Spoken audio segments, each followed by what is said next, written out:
Thanks for joining us, and I would like to introduce Janet Imobisa with Child and Family Services at the Department of Behavioral Health and Developmental Services to offer a welcome. Thank you, Elaine. Good morning and welcome on behalf of the Office of Child and Family Services to day 2 of this training. We hope you found part 1 both informative and engaging as we continue our exploration of ethical challenges in behavioral health, diving deeper into case studies and interactive discussion. As Elaine stated earlier, please feel free to share your experience. It definitely helps in cultivating a sense of community and also support. So together, we will enhance our ethical decision-making skills and strengthen our professional practice. We definitely look forward to embarking upon this next phase of the training with you. And I'd like to yield the floor to Dr. Tavar and Dr. Winfield. Thank you all again. Thank you. I'm very excited about this part of the journey. As just to kind of give you a brief recap, yesterday, we worked to provide an overview of ethical decision-making, and specifically, Dr. Winfield highlighted the distinctions between ethics, morality, and legality, and even built up on that knowledge by examining various aspects and influences on this ethical decision-making, including various ethical decision-making models. I am going to extend that work in different ways. I'm going to ask you to engage with me slightly differently than you did even yesterday. I'm going to ask that you have your cell phones handy. You're going to need that at different aspects of this presentation. And I want you to feel free, as you did yesterday, to use the chat. There are gonna be things that I ask you to put into the chat and respond to, but feel free to chime in, and then we'll have periodic pauses where we'll kind of do a check-in and see what you shared with us. So today, as we continue our journey, we're going to do a number of things that they're going to be a little different than many of us have really thought about ethics. So we're going to start by identifying some enduring influences of historical marginalization and how those things have impact on current practitioner interactions, particularly with marginalized population. I want us to think a little differently about marginalization, how we conceptualize it, how we determine who. I think professionally, we have a good sense of who we mean when I say marginalized populations or diverse populations, but I want to peel back some layers to really think about how even professionally, how we were trained really has embedded some real good intentions, right? So historical issues have occurred. Our helping professions have tried to fix the problem, but it's really interesting because we're going to start by looking at how that fix occurred. We're going to kind of flash back to some earlier disciplinary language and really look at how our attempts to be well-intentioned practitioners, excellent behavioral health professionals, sometimes led to inequitable outcomes, even with the same strategies that were initially designed to fix inequalities. So we're going to look at how sometimes inadvertently, without realizing it, as we have strengthened our knowledge base in ethics, there are times when some of our ethical decisions can perpetuate some historical trends by continuing that process of marginalization. So I hope to, in those conversations, make visible some of those things that we tend to take for granted or just kind of have a blind eye to, because sometimes it takes a lot of practice for us to really understand where some of those things are contradicting. And we're going to take a theoretical and experiential look at how othering of marginalized populations is really socially constructed. Now, the good thing about social construction is that because people made it up, we can unravel it. And so we're going to look at how it happened in some cases, how it's perpetuated, and then we're going to begin to kind of set ourselves up for engaging in some strategies to dismantle it. We're also going to consider how we were professionally socialized. And I want you to really kind of engage your retrospective lens. I'm going to ask you at different times to kind of just think about how you were trained, what was in your training, what wasn't in your training. And I'll share some of that as well, because sometimes that conversation can get a bit vulnerable. But I think it's really important, and research shows us that it is critical that we engage in self-reflection as practitioners. But I'll guide us through that process. And then we'll conclude this first section by looking at some key strategies that are necessary for espousing some professional cultural competence. The second big thing that we're going to do, so that's a whole first section that we're going to start identifying and really looking at some of our historical inheritance from the professions that we are in. But we're also going to look at professional standards and the ethics of practitioners related to diversity. So I'm going to ask you in a couple minutes to share your disciplinary lens, but I have picked several disciplinary lens where we're gonna delve into the ethical codes and really highlight some of those standards that are specific to diversity and cultural inclusion, to really highlight what our discipline, what our fields, what our professional charges as it relates to our responsibility to attend to issues of diversity. And we're going to consider some ethical responsibilities, particularly for how we are expected and are responsible for dismantling issues of inequity in our professional practice. Going to wrap up our day. The third thing on the agenda is going to be really far more interactive, where we're going to wrap up our day with some culturally competent tools. I'm going to give you some tools, and then I'm going to ask you to think about your experiences and bring in some specific examples of how it would have been helpful to have had those tools, but then to give examples of how you might be able to use those tools moving forward. So we're going to do a couple breakout sessions throughout, and that's going to be really what we're going to do today. So lots of work to do, roll up your sleeves, but we're going to get into it together. And so you know who we are. You heard a lot from Dr. Winfield yesterday, because she's the guru in all things ethics. And so I'm going to pull and extend what she shared with you, and you're going to actually see a few familiar slides just to kind of reorient you to the work that we're going to engage in. But before we do that, let me ask you a few questions. This is where you need to pull out your cell phones and scan this QR code. It's going to take you through a series of questions, and I'm going to ask them as you see them and give you just a few seconds to respond. So if you will, please scan this QR code. If that's not your thing, you're like, Dr. Tarver, I'm not feeling that QR code thing, don't know what to do with it. Not a problem. Open up another browser and put in this website where you see polev.com/Shantae McCoy at 091. You'll get to the same place if you do that. So you should be able to respond at this point. What this is doing as you're responding, and by the way, I don't know who's saying what, but I am asking you, what is your behavioral health role?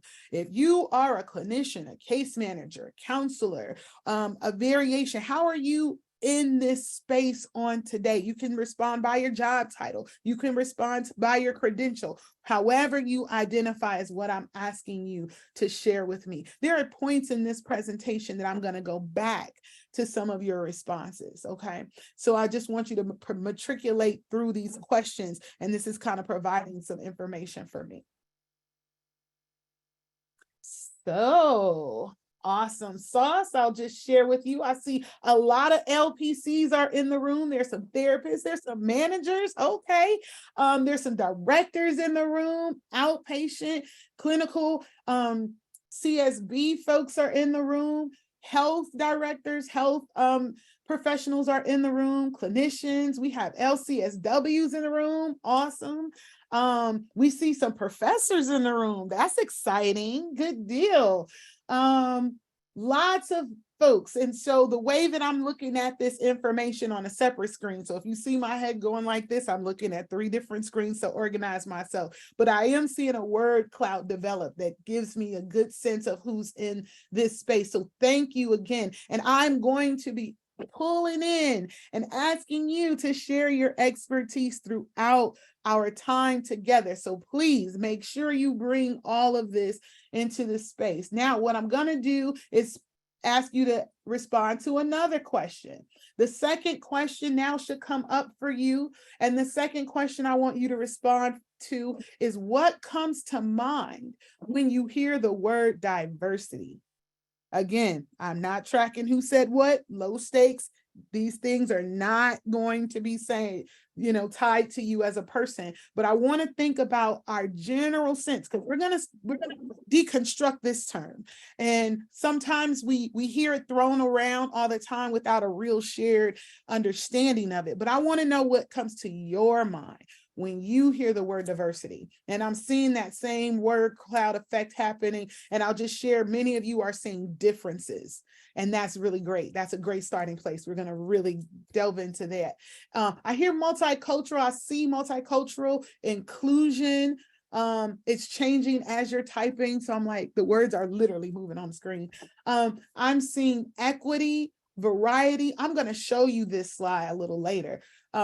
Anything, culture. So it's become kind of this catch-all phrase. That's an interesting point, but very true. Judgment comes into play, equity, objects, learning. Okay, good deals. Thank you. Humanity, interesting.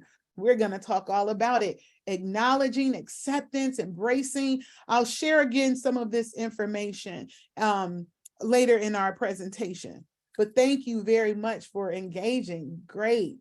But differences is the biggest word I see as it relates. So what that tells me is that many people have said that word. When you hear the word diversity, you think of differences. And that is very true. And we're going to delve into that today. The next question, and I think there are about 5 of them here. So we're on number 3. We're halfway through. I'm going to activate. Now I want you, and a lot of you are clinicians or working with clinicians directly, and I want to know, how is the DSM used in your respective role? Now we have the DSM-5, of course, TR at this point. How is it used in your respective role? How do you use it? Again, I'm seeing another word cloud generate. This is good. I can kind of see. The largest word I'm seeing, or 2 words at this point, is diagnosis and assessment. We use that as a tool for diagnosis and assessment, but I also am seeing planning, clarification. We use it in supervision and providing services and offering client education, really making sure that we can oversee our roles. We use it to bill, we use it to assist. That's right. So many things. So we have a good sense of what this tool is. Now, related to this tool that we all are familiar with and use in various capacities, I want to know the next question. And this is a little bit of a step away. So this is a poll. I'm not going to get this back in a word cloud. What I want to know is, did your previous ethics training include strategies for ethically serving diverse populations, right? So what we have done, Dr. Winfield and I, is really do something that's a little novel, at least in many of our experiences, where we get diversity training, we get ethical training. Those things don't always happen at the same time. So what I'm asking you to respond to is, did your previous ethics training before Dr. Winfield and I, not counting us, okay, did it include strategies for ethically serving diverse populations? And I'll share with you, a little over half of us say, yeah, but marginally. So about 55, 56% of us had diversity and ethnic ethics training, in our experience together, but not really in depth. I also asked, one of the responses is, yes, I've had many ethical strategies for working with diverse populations, but only about 36% said that. But for a fraction of us, no, not in your ethical training did that happen. Okay, and then our final question, and again, we're going to use all of these responses in different ways. We're going to kind of link this back to your uses of the DSM. I want to know, have you heard that that APA issued an apology and a statement outlining their role in dismantling systemic racism against people of color in the United States? So the ways in which you can respond, of course, is A, yes, I've heard about it and I've read the apologies, right? So there was an apology. There was also a statement that looks at a responsibility based on that, our role.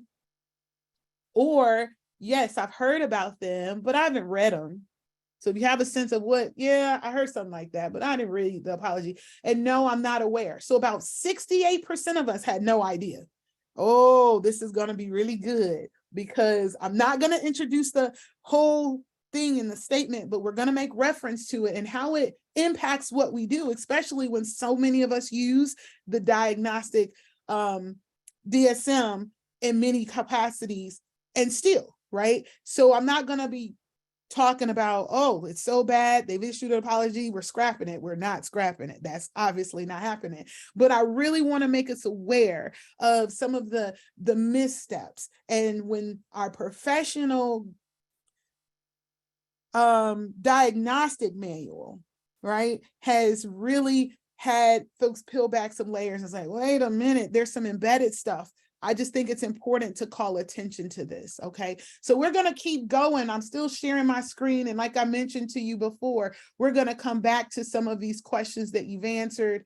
Thank you again for engaging with me, and you'll be able to see at different points in our presentation what some of you actually said, okay?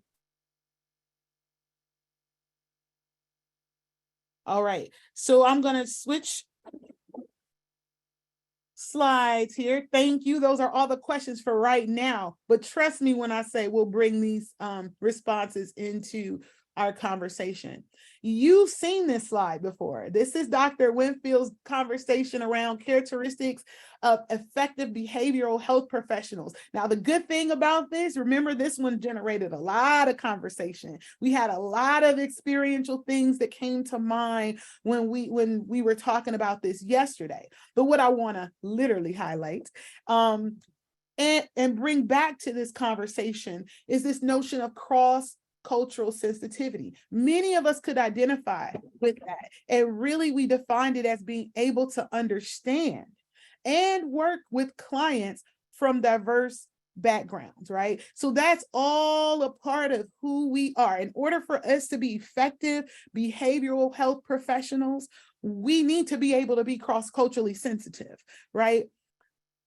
And within this, we also need to have a sense of acceptance, which we defined yesterday as an attitude that says, no matter what your client says within the context of the helping relationship, he or she will feel accepted, right?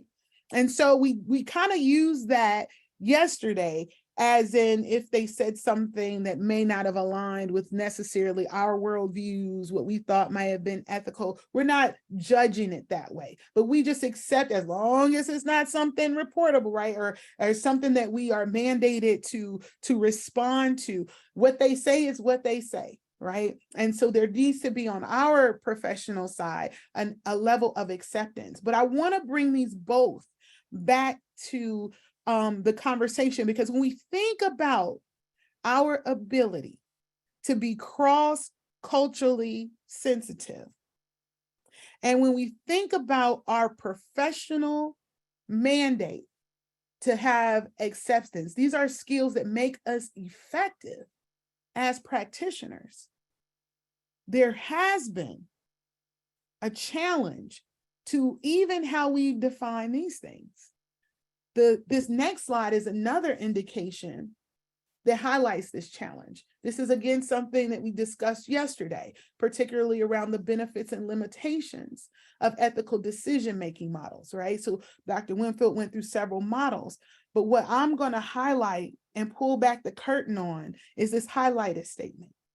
There's a limitation that the models that we've used and we've been trained to use, and we've gone to continuing education trainings to make sure that we're continuing to use, is that the models have been developed from one cultural perspective, but they're often applied in the worldview of another culture.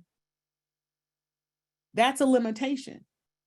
And given this limitation, we need to pull back the layers on some things. We need to pull back some things. And so what I'm going to do right now, I'm going to shift screens, a little technological juggling act on my end,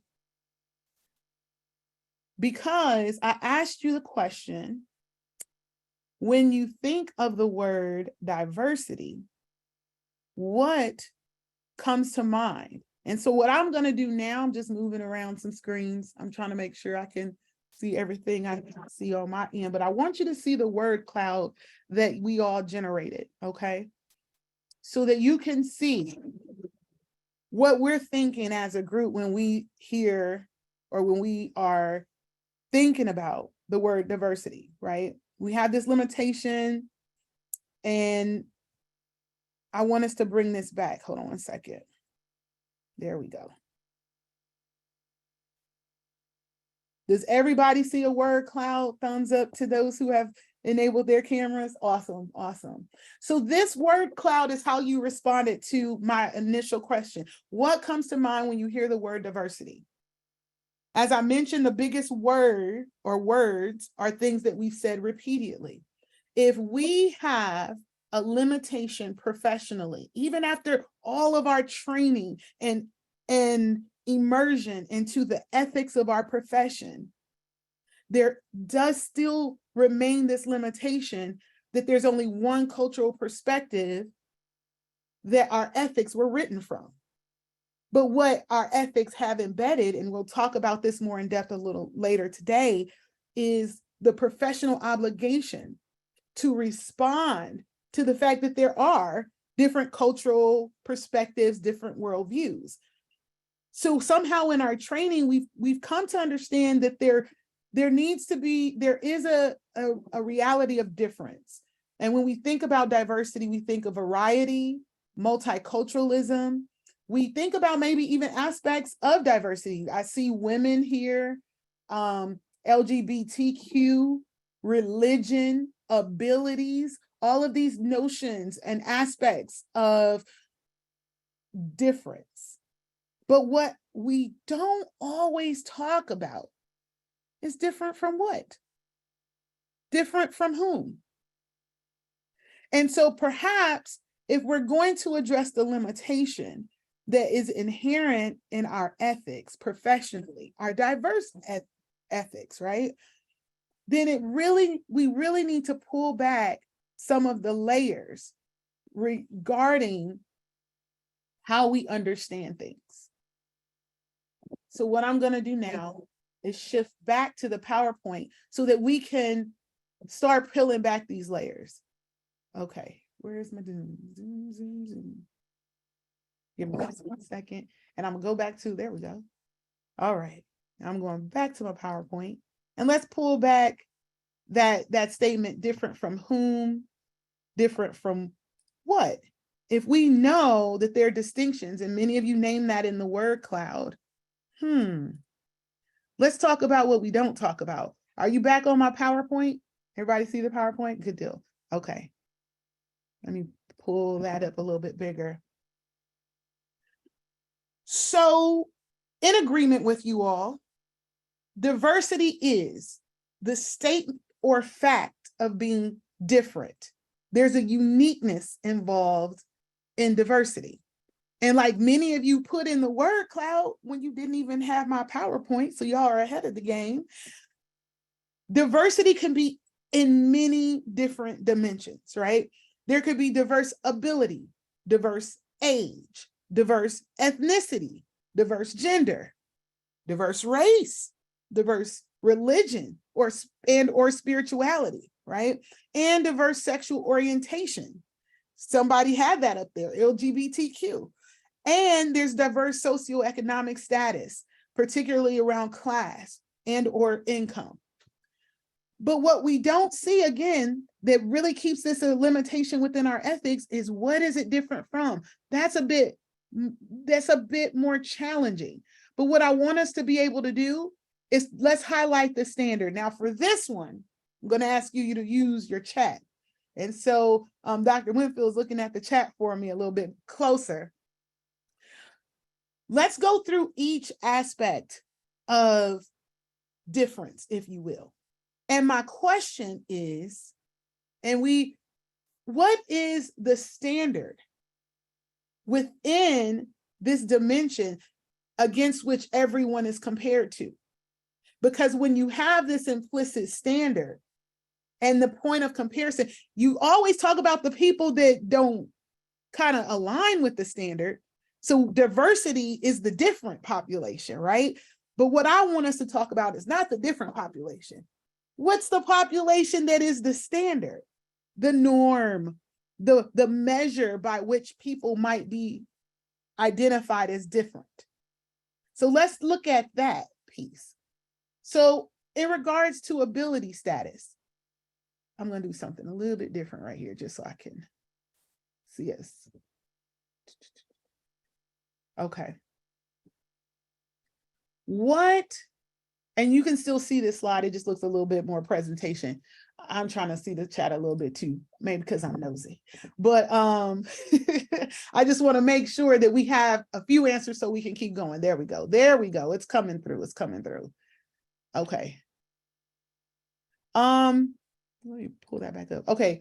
So I see that we're doing that for ability. Good job. So able-bodied, physically and cognitively, Karen says. So we got all of that. Yes. So I saw the word, because as soon as you type, it moves. The dominant population create, oh, wait a minute. We're going a little too far ahead. You're right. You're absolutely right. Rebecca, you're all the way on race. Race is the fifth one, but you're all the way right. So let me ask you this. So we're going through each box. So you're dead on with ability. You know that the standard by which others are measured by is this able body, physically, cognitively, absolutely. What about age? If we're talking about diversity of age, who's the standard? What age group might be the standard by which others are compared?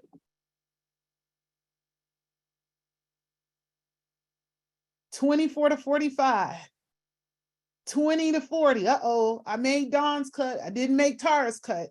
Uh-oh, I'm at 44. But there is, so we generally know, but no one gave us these descriptions before this class, but we know it. We know what it is. What about ethnicity? I think I heard someone share that a little earlier, but what's the standard by which other ethnic groups are measured against? And if you said it before, it's okay. Eurocentric. Okay, absolutely. How about gender? What's the gender that becomes the standard that everybody else is compared with? Absolutely, male.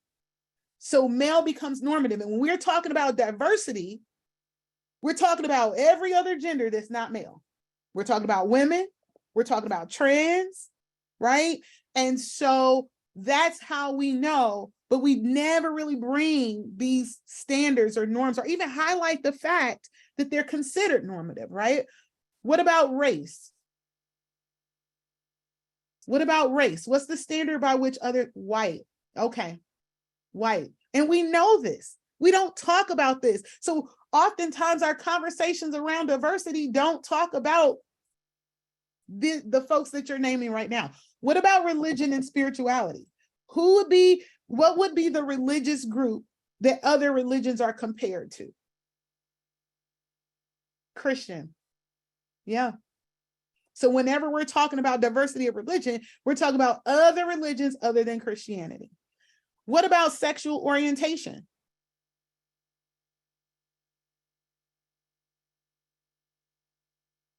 Cisgender, heterosexual, absolutely. So cisgender is when your gender aligns with your identity.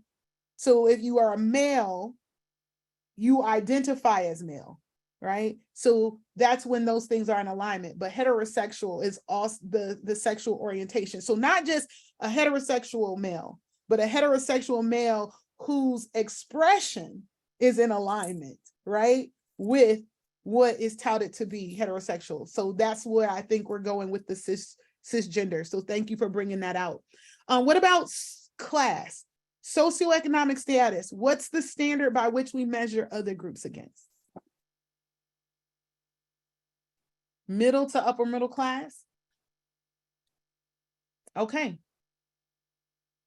Middle class, upper middle class, resounding middle class. Although that gets broad depending on the conversation, or narrow depending on the conversation, right? So there's still a range. But when we're talking about socioeconomic status, there is a standard that we anticipate folks are at, and everybody else is compared with that standard. And that's really important, because our position on that spectrum, or wherever we identify, is really how we're positioned based on these different identity factors. And I want to peel back the layers, because we often, in our initial assessments across our respective agencies and organizations, ask, how do people identify, right? We say, what is your race? What is your economic status? What is your ability status, right? We may ask these questions in different ways, but we ask people how they identify. But the truth about the matter is, how people identify and how they are positioned in society is not just based on how they see themselves. It's based on how others think of them. So I know that irrespective of the fact that I present as a Black woman, even if I decided, or even if I didn't identify as a Black woman, because I have been socialized in a racialized context, I know that when the boxes are listed, what I am expected to check, right? I know by virtue of how I comport myself, what my reproductive organs are, right? And what is expected of me in this society. When the question of gender comes up on the application, I know which box to check. And that's not always going to be in alignment with how I see myself. That's based on what the institution perceives me to be. So I want us to think a little bit more broadly about this term of diversity. I want to peel back the layers to make sure that we understand the standard by which others are measured against, and understand that when we identify ourselves, it's not just based on how we see ourselves, it's how others see us. And know that if that be true for us, that's very much true for our clients. So sometimes, even in your initial assessments, when you ask a question, you're not just getting how they see themselves. They have learned institutionally, they have learned socially what to say based on how others think of them, right? And not only that, but that response has this reciprocal impact where what others think of us influences what we think of ourselves. Now, your agency may not have explicitly said to your clients, this is how you should identify racially or economically or ability-wise. But again, we're socialized in many of the same institutions, and we'll kind of talk about that a little bit later. But I want to make this visible and introduce this concept, because not only is it reflective of one's identity, but their position or positionality within society, which will determine where they are on a greater hierarchy or social location. So I want to peel back some of those layers, okay? And this isn't something that we created. So we got to look at some of the history behind it. The history behind how race and ability and class and gender and age has been conceptualized has changed over time. And even though we can all, with a clear understanding, talk about the norm, the standard against which others are measured against, we do not always see, nor are we always able to think about where this came from, right? But what we know is that it was made up. I want to present to you social construction theory. And this theory helps us understand some of the real things going on. So I'm going to present it and talk about it in this theoretical form. It's going to be a little abstract, right? But then I'm going to bring it back to an example in terms of an exercise that helps us understand how it impacts us. And then I'm going to give you a visualization, if you will. I'm going to show you a video clip of how these things can play out. So we're going to take it from the theoretical to more of the concrete, and I want you to process it in terms of its impact on you. Okay, so that's where we're going with this. But social construction theory assumes that what we see is real. So race is real. Ability, however we define it or conceptualize it, that's real. Religion, as we identify it, that's a real thing. Sexual orientation, that's a real thing. The construct itself, how we've named it, how we labeled it, how we have characterized it is a real thing. But it only becomes real through our social interactions, our human interactions. And these things impact our culture. They objectify them. This is how we internalize and are taught these things. And then they take on a meaning and a whole role in the social context on their own. All right. If something is made up, it's going to take a lot of work for us to believe a thing. Okay. And in fact, we have to hear it in multiple ways from multiple people that we trust, from multiple aspects in different ways and all the things. And so I want to make sure that as we go through this, and we're going to bring it back to all of those different identity factors or diversity factors that we identified, understand that this is not the point where we just kind of say, oh, we know where you're going with this, Dr. Tarver, or we're going to feel some guilt, or we know where you're going with this, Dr. Tarver, we're going to be angry about this. So here, let me give a disclaimer before I get into the meat and potatoes of this. This is not the comfortable part of our presentation. This is where we're going to start peeling back layers so that the things that we know and have taken for granted, but more problematically, we have taken as truths, become challenged so that we can see how those things have really been limitations of our understanding that have generated specific outcomes. For some of us, that's going to really make us angry. So if you are triggered, take some notes. We're going to process this throughout this time. Please don't log off, don't tune me out or anything like that. Just stick with me, because honestly, if you are angry, that is normal. We've been doing this work for a long time. There are visceral reactions when we start talking about this stuff, but please know, anger does nothing to move us towards social justice and advocacy and equity, which is the responsibility that we have professionally. So please work through the anger that may be triggered in this conversation moving forward. For others of us, there may be extreme guilt. We're going to be really sad. This is just super uncomfortable. We're going to be like, please, 3 o'clock come. But please know that just like anger, guilt does nothing to advance social justice, advocacy. It doesn't make us more effective as practitioners. It's a normal part of the process by which we can become more effective behavioral health professionals. So please work through the guilt. Take some notes. We can process it. We got plans for that, okay? But I want us to normalize the discomfort in some of the information and content that we're about to go through. And I also want you to know that we are to work through it. So I'm going to guide us through. I'm going to talk about some of the ways in which I was uncomfortable.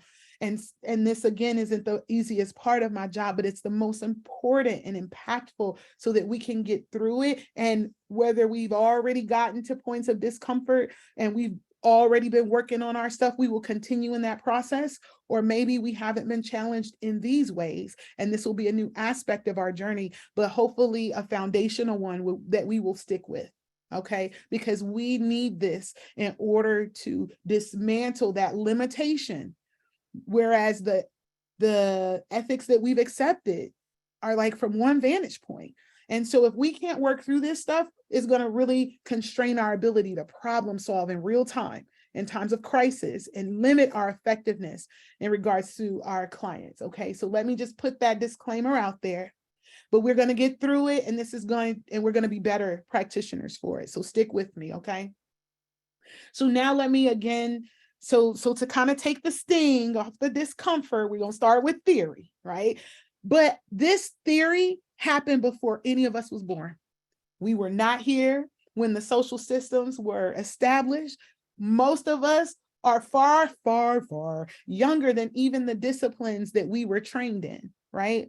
But the process of social construction is so strong and so embedded that it's continued after everybody who created it have died, their grandchildren have died, some of their great-great-grandchildren have died, and it still remains. And we see it in inequities, we see it in inequalities and disparate outcomes across systems. Social systems, healthcare systems, educational systems, policing systems, our economic systems. It's embedded, y'all. But this theory is what I'm going to explain so that we can begin to see it. And you'll see it anew, and you'll see it as you've seen it before, okay? So first, this process, and we're going to flash back where we had to externalize or create cultural products through interactions. Now, I'm going to give you a crash course historically. Many of you have heard this in different iterations. And again, the disclaimer of discomfort is there. But the fact about the matter is our country became what it is based on the commodification of Black and Indigenous people. That's just what it is. In order for us to become wealthy as a nation, we had to sell people. We got into the business and we became really good at it. And so even when we started acknowledging folks' humanity, maybe not on a social level, maybe not on a human level, but let's just say on a sexual level, right? And then we started intermingling. It became very difficult to see who were in certain categories. So we couldn't clearly see who was Indigenous or who was Black because we were commingling, right? And because that happened, we had to create other characteristics, other justifications for who was at the top and who was at the bottom. It couldn't just be skin color. It had to now be actions. It had to now be other physical characteristics. It had to be more than economics because people started travailing even the institution of slavery. People started getting free. So now how are we going to stratify people when people are able to increase economically? So we had to keep this process of creating cultural products. So whether it was about race, who is at the higher echelons of our racial group, who's at the bottom, or whether it was about economics, who's going to be at the upper class, who's going to be at the lower class. Wait a minute, it's getting to whether it was about gender, which gender is going to be at the top, which gender is going to be at the bottom, right? Whether it was about age, we did it about all these things, ability status, right? Whose ability is going to be up here, who's going to be down here? We had to assign meaning to it. And that happened through interaction. And so we create these cultural products. And when I think of a product, I think of something I can see. And what we do is we assign meaning to it. We create a story around it. We give it a life of its own. And it may have little to nothing to do with the people that we're describing.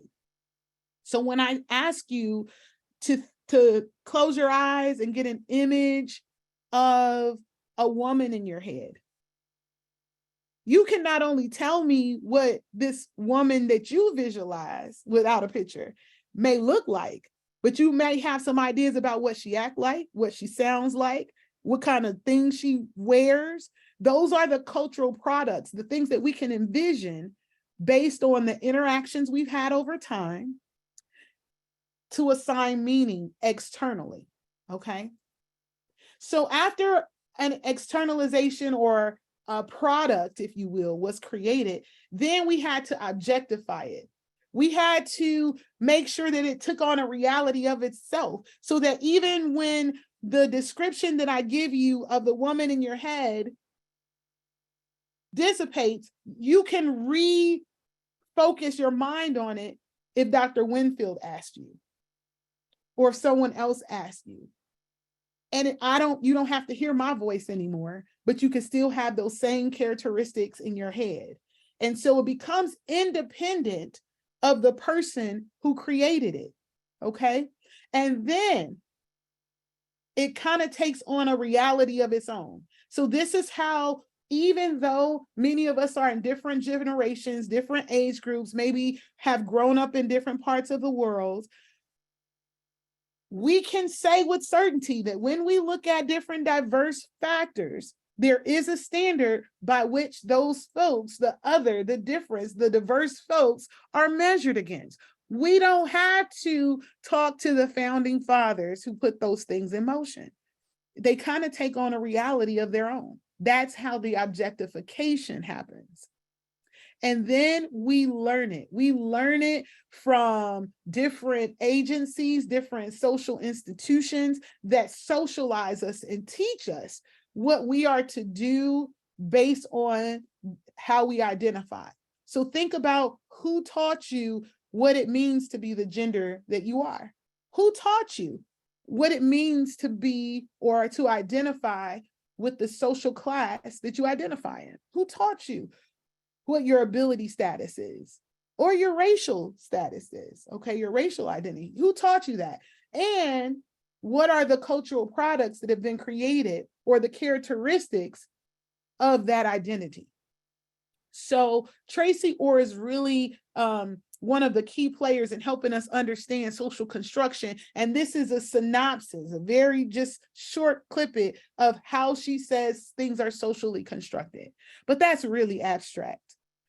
We're going to play around with this in a couple of different ways. So now let's make it make sense.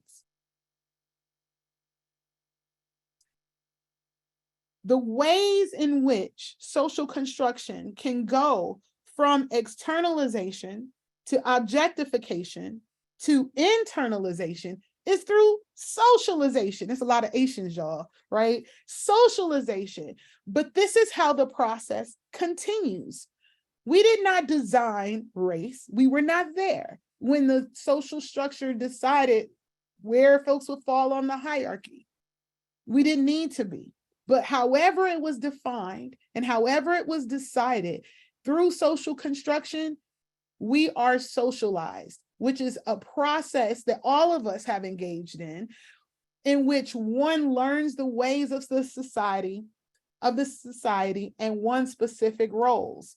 The sets of rules that are involved, the sets of expectations that are attached to the social position or status in society. Socialization happens in many different ways. It happens through modeling. Think of our professional socialization. Most, if not all of us, had some type of internship that we had to matriculate through when we were being educated, whether you did that through a 2-year degree, a 4-year degree, a post-secondary degree. There was some modeling that happened in the classroom, in the field. Once you got out of your degree programs, in your agency and organization, you had to shadow somebody. You went through a series of trainings, some onboarding experiences, and maybe even then a probationary period where someone modeled to you, this is what it takes to be in this profession. This was true from the moment we arrived. We had significant others in our family that says, this is what you do when, this is how you comport yourself, this is how you speak to people, this is how you learn the rules of society. They are modeled to you. Sometimes people didn't say anything. They just did things, and we watched and we learned. Those things socialized us. At other times, those lessons were explicit. We were taught. We were shown these are the right things, the way that you are expected to act, and these are the wrong things, right? The ways that you should steer clear of. But then not only about ourselves, about other people, about other groups. These are the messages that we learn about different groups, different gender, different sexual orientations, right? How we learned what the expectations were, how society perceives us, how we know what the quote unquote standard is. I'm seeing that some of you are right with me, and I'm going where you're going in the chat. So thank you for chiming in, and I will check in with you in just a little bit. We also learn through interactions, and those interactions can be rewarding interactions or punishment interactions, right? Think about schools, if you will. Some of us may even have collaborations with schools or practice in schools.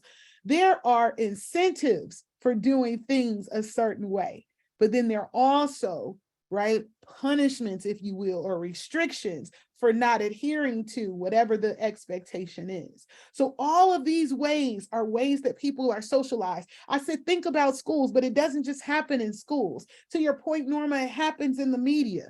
Who we are seeing as the face of something good versus the face of something not so great. It happens in the economy, how people are rewarded economically or penalized, right, through sanctions. It happens in our healthcare system, those who have access to resources, those who do not have access. And so all of these things perpetuate the expectations of society. But I want to present to you and remind us that social constructions were created.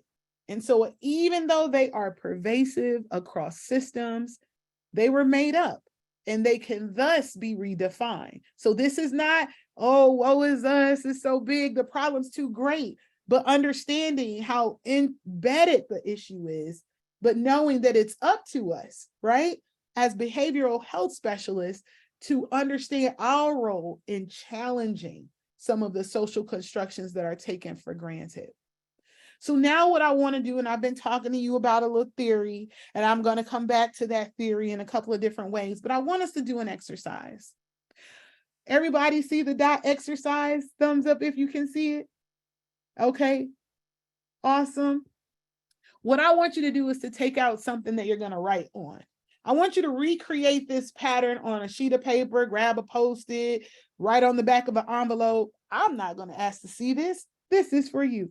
But I want us to go through an exercise together. And what I'm going to ask you to do is to recreate this pattern of 9 dots. Just like I got them. Don't loop your dots or anything like this. Just put them in these 9 dots in this pattern. And then what I'm going to ask you to do is use 4 straight lines, just 4, and connect all 9 of these dots without lifting your writing utensil. I say without lifting your pen, but if you have a pencil, that's cool. If you have a crayon, that's cool. Depending on where my daughter put my things, it might be the only thing I have available. So whatever you're writing with, just work with this puzzle. This is not a trick. It can be done. And it's low stakes. So I'm not going to ask you to hold up your your solution to the problem. I'm just going to ask you to work it out. Only 4 lines. Only 4. It can be done. I'm not trying to trick you, I promise. And as you're working on this, in the chat, if you've done this exercise before, put I've done this before. I did not make this up. I'm not trying to plagiarize. I don't know who made this up, but it's out there. In fact, if you Google the 9-dot exercise, which I don't want you to do because I don't want you to ruin exercise, but if you've done this before, I'd love to know it. So just say you've done it before. Good deal. Some of us have. Jonathan's done it before. Norma's done it before.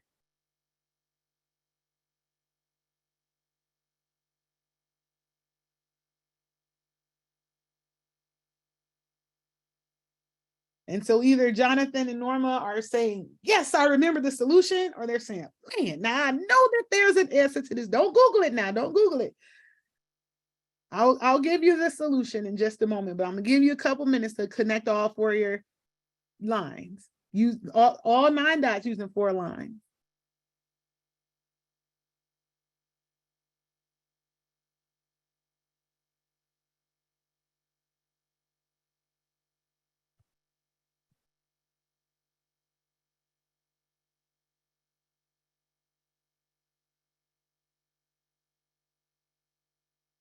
Now there's a reaction. If you look at the bottom of your Zoom page, there should be a reaction. So if you're done, you can do thumbs up. So I know if you've gotten this, you solved this puzzle, thumbs up, thumbs up. Okay, Matthew, I see you.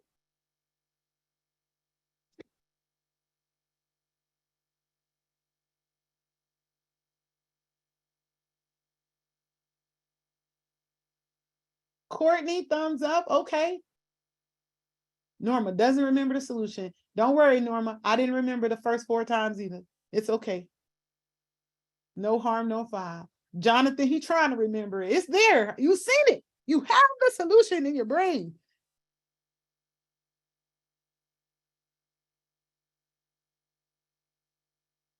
But I completely understand.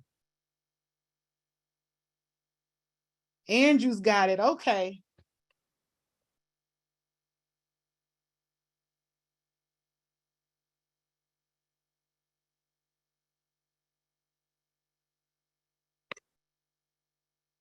I'm going to give us 1 more minute because I see some folks looking down like they're still working. Okay, Tika, you got it. Leah says she got it. Okay.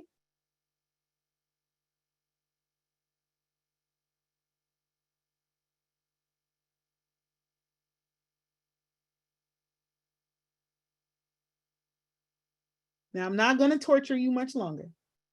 I'm going to give you the solution. I'm about to give it to you. I can't write on the screen. Maybe there's a way, but I'm not that technologically savvy. So I'm just going to click it and y'all pretend that I didn't lift my writing utensil. Okay. So let's see if this thing will let me be great. There we go. So here's my first line. Here's my second. Here's my third. And here's my fourth. Wait a minute, wait a minute, wait a minute. I'm seeing some faces say. So here's my first line, my second, my third, and my fourth. Is there anything that I did that you didn't do? And you can put it in the chat or unmute yourself and let's talk about it.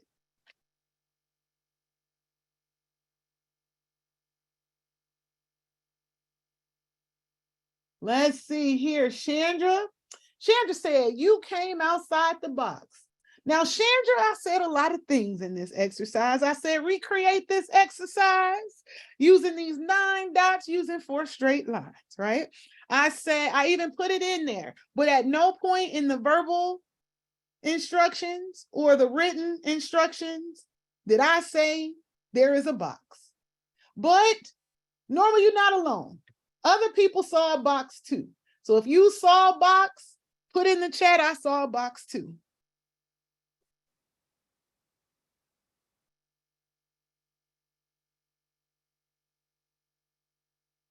Chanel saw a box, Joyce saw a box, Cassia saw a box, Elaine, come on now. We all saw a box. Now here's the kicker. I like to do this when I do this exercise.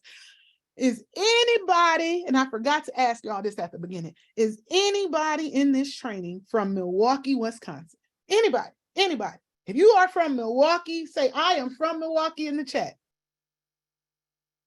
I see Washington State.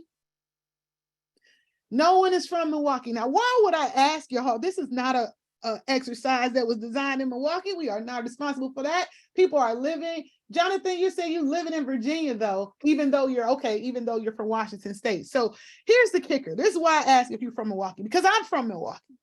I was born and raised in Milwaukee, Wisconsin. Yes, there are Black people that live in Milwaukee. And so, yes, I say that all the time to my students, so no one really asked me that. But anyways, I say that because I went to school in Milwaukee Public Schools, and that's where I was socialized. But when I first did this exercise, I was in Greensboro, North Carolina. Yeah, I went to grad school there.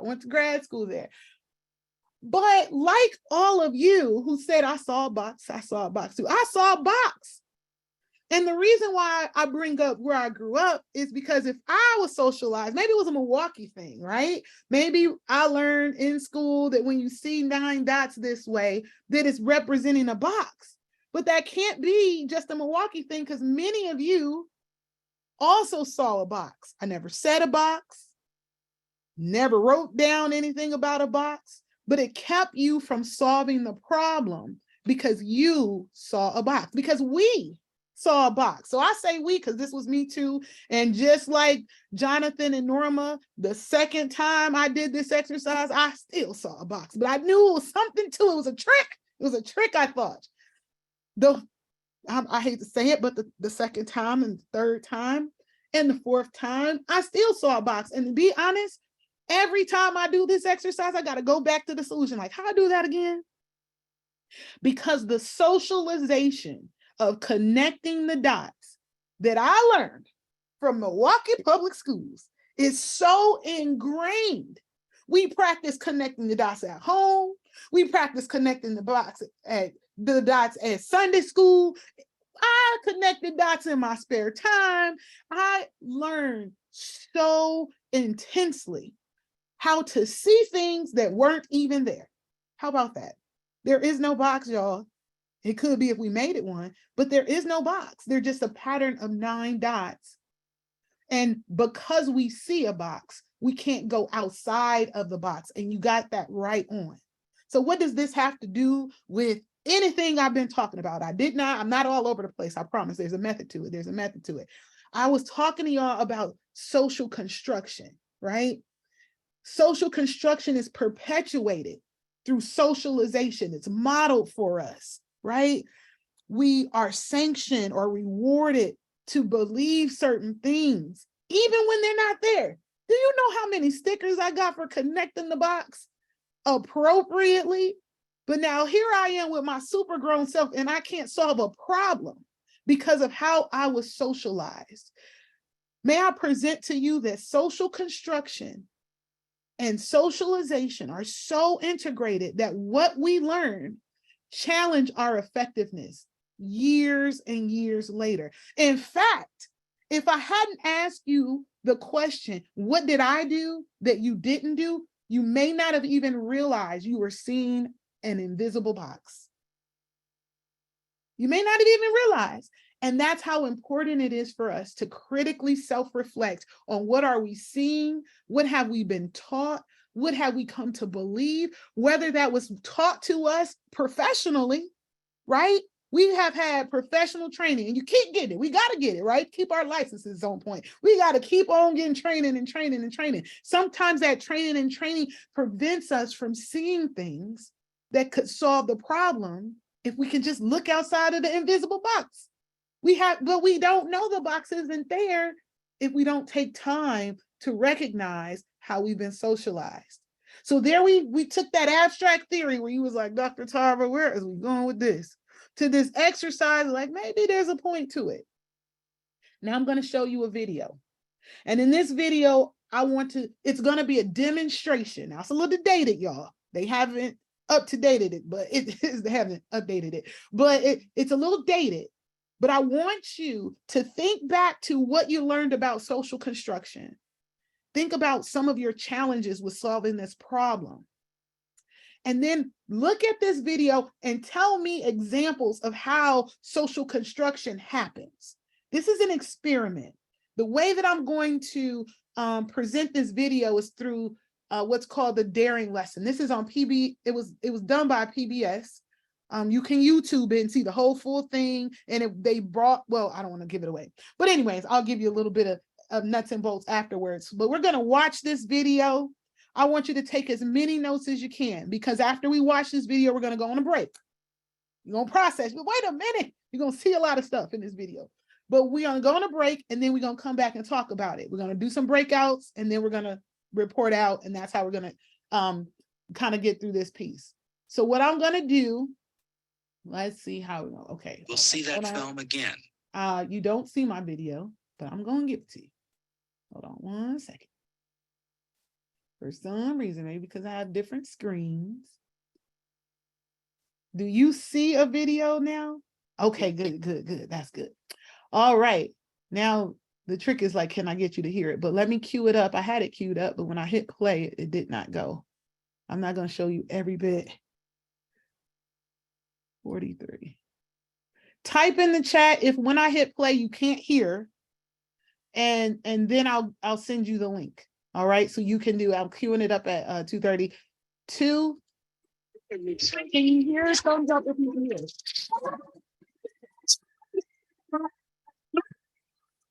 It's a bit muffled. Okay. This is a special week. Does anybody know what it is? It's clear now. It's clear now. Brotherhood week. What's brotherhood? Be kind to your brothers. Be kind. Okay, be kind to your brothers. Like you would like to be treated. Treat everyone the way you would like to be treated. Treat everyone as though he was your brother. And is there anyone in this United States that we do not treat as our brothers? Yes. Who? Yeah. The black people. Who else?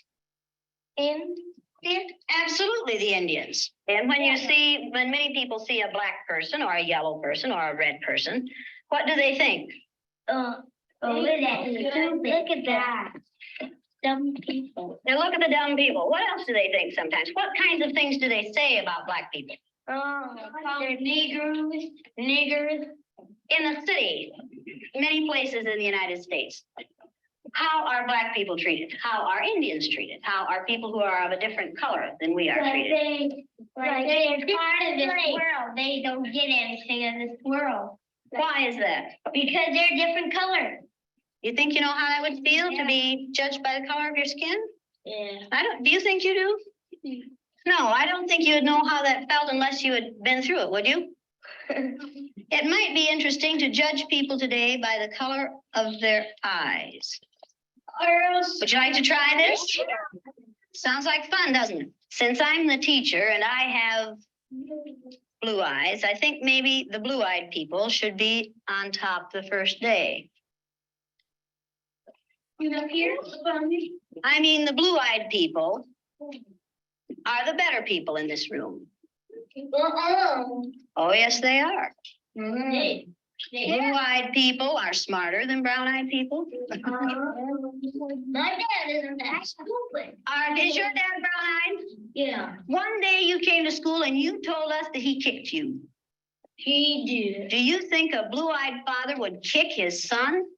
Yeah. My dad's blue-eyed. He's never kicked me. Greg's dad is blue-eyed. He's never kicked him. Greg's dad is blue-eyed. He's never kicked him.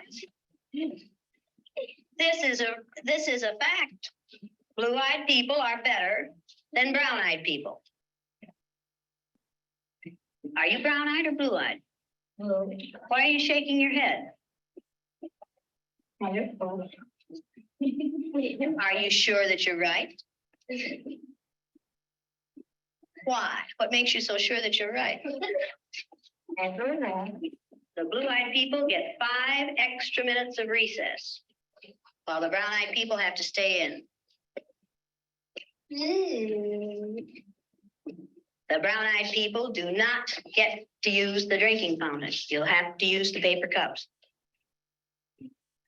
You brown-eyed people are not to play with the blue-eyed people on the playground because you are not as good as blue-eyed people. Well, the brown-eyed people in this room today are going to wear collars so that we can tell from a distance what color your eyes are. On page 127, 127. Is everyone ready? Everyone but Laurie. Ready, Laurie? She's a brown-eyed. You'll begin to notice today that we spend a great deal of time waiting for brown-eyed people. The yardstick's gone. Well, okay. I don't see the yardstick. Do you? Hey, Miss Lady, you better keep that on your desk so if the brown-eyed people get out of hand. Oh, you think if the brown-eyed people get out of hand, that would be the thing to use? Who goes first to lunch? The blue-eyed people. No brown-eyed people go back for seconds. Blue-eyed people may go back for seconds. Brown-eyed people do not. Brown-eyed. Don't you know? Oh, they're not smart. Is that the only reason?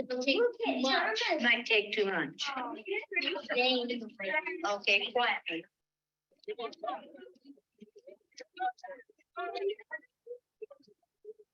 And it seemed like when we were down on the bottom, everything bad was happening to us. The way they treated you, it felt like you didn't even want to try to do anything. Seemed like Mrs. Elliott was taking my best friends away from us.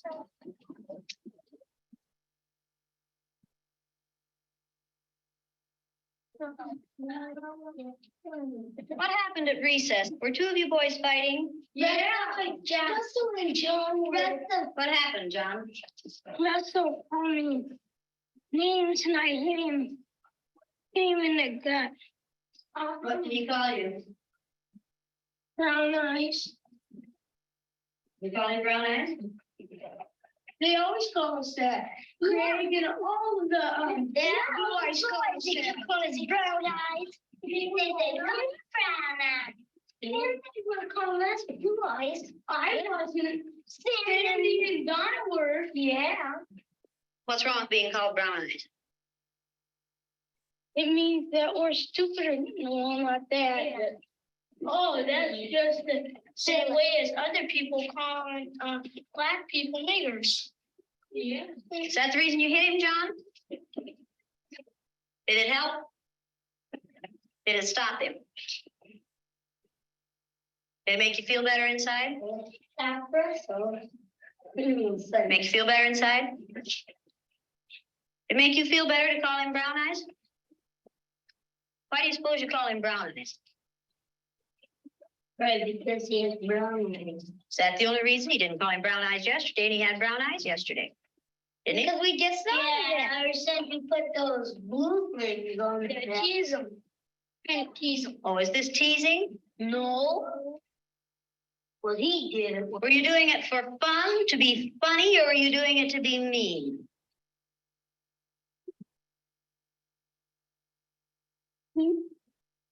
I don't know. Don't ask me. Did anyone laugh at you when you did? I watched what had been marvelous, cooperative, wonderful, thoughtful children turn into nasty, vicious, discriminating little third graders in a space of 15 minutes. Yesterday, I told you that brown-eyed people aren't as good as blue-eyed people. That wasn't true. I lied to you yesterday.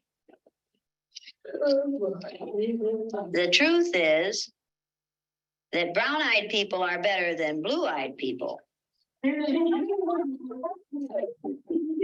Russell, where are your glasses? Forgot them. You forgot them. And what color are your eyes? Blue.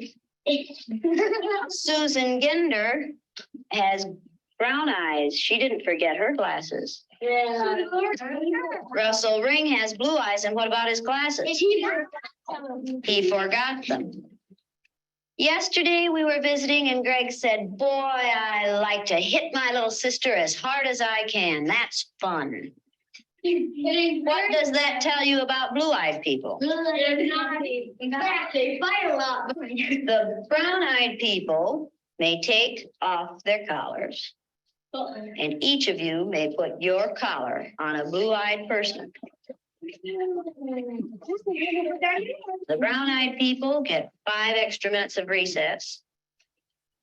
You blue-eyed people are not allowed to be on the playground equipment at any time. You blue-eyed people are not to play with the brown-eyed people. Brown-eyed people are better than blue-eyed people. They're smarter than blue-eyed people. And if you don't believe it, look at Brian.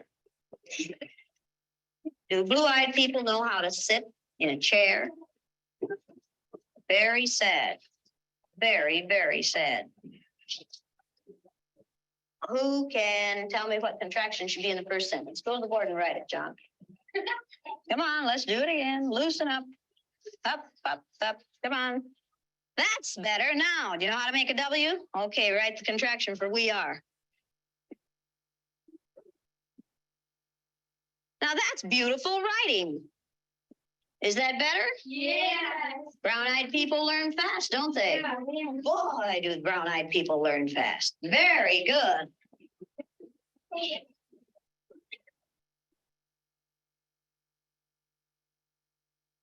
Greg, what did you do with that cup? Will you please go and get that cup and put your name on it and keep it at your desk? Blue-eyed people are wasteful. They want to be timed this morning? Yeah. A. I use Orton Gillingham phonics. We use the card pack.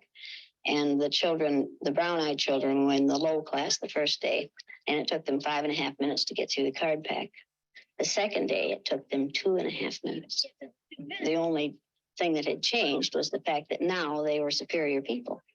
You went faster than I've ever had anyone go through the card pack. Why couldn't you get them yesterday? You think the collars kept you? Thinking about those dollars. Oh. And I'm like, I kept rolling around. Oh, and you couldn't think as well with the collars on. Well, 4 minutes and 18 seconds. I knew we weren't gonna make it. How long did it take you yesterday? 3 minutes. 3 minutes. How long did it take you today? 4 minutes and 18 seconds. What happened? One down. Why? What are you thinking of? This. I hate today. I need you. I hate you. Because I'm blue-eyed. See, I am too. There's nothing, it's not funny, it's not fun, it's not pleasant.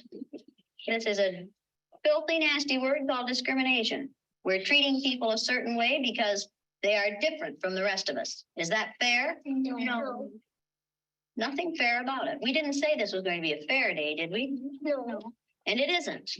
It's a horrid day. Okay, you ready? What did you people who are wearing blue collars now find out today? Oh, yeah. I know what they felt like yesterday. How did they feel yesterday? It's like a dog on a leash. Yeah. It feels like you're chasing them up wherever you go. Into prison. Like you're chaining them up into prison. Like you're throwing the key away. Should the color of some other person's eyes have anything to do with how you treat them? No. All right, then should the color of their skin? No. Should you judge people No. by the color of their skin? No. You're going to say that today and this week and probably all the time you're in this room. You'll say, no, Mrs. Elliott. Every time I ask that question, No. then No, Mrs. when you see a black man or an Indian or someone walking down the street, are you going to say, that silly looking thing? No. Does it make any difference whether their skin is black or white? No. Or yellow? No. Or red? No. Is that how you decide whether people are good or bad? Is that what makes people good or bad? Let's take these collars off. Don't sticky stuff now. We have to sort. Mr. Allen, you can. What would you like to do with them? Throw them out. Go ahead. Go ahead. Mrs. Allen. He's ready.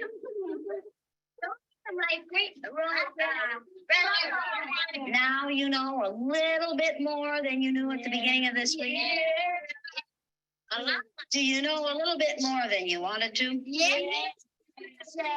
This isn't an easy way to learn this, is it? No.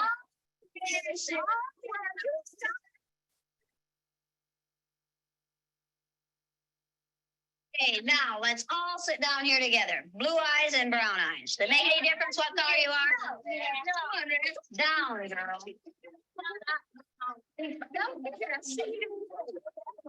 Oh, you found your friend, huh? Get that. Okay, you ready to listen now? Okay, now are you back? Yeah. That feel better? Yeah. Does the color of the eyes that you have make any difference in the kind of person you are? Does that feel like being home again, girls? Yeah.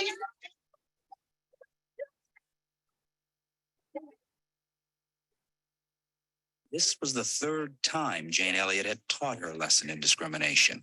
The first, 2 years earlier, was in April of 1968. On the day. Okay. So I want to just turn to the chat for just a few minutes to give voice to those who may have already chimed in. And we're just minutes away from our first 15-minute break where we'll process this far more in depth. So I want to just see, Dr. Winfield, were there any thoughts or questions that you wanted to bring into this space? So there were no specific questions, but Jonathan mentioned how intriguing it was that the students adapted to the roles so quickly. And then I kind of added to that is that, you know, socially, if there's an individualized benefit, if I feel like it's going to benefit me, even though I know it may be wrong or I know it may hurt someone else, people are more likely to do it, especially if there's going to be group acceptance, and people were sharing some of their experiences that, you know, watching it before and how interesting that it was. A lot of likes on just Jane Elliott as a whole. So people are familiar with her work. And that's pretty much it. It's people really kind of creating a lot of positive space for bringing that demonstration into this discussion. Thank you.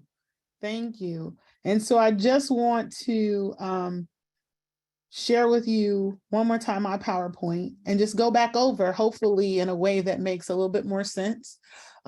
Social construction theory, just kind of give you some nuggets, because when we come back from our break, we're going to engage around what you just saw in this way. And so again, externalization really creates the cultural products. Those are the things that may be more characteristics of actions, how one acts, how one is described, the type of reputation that they now have.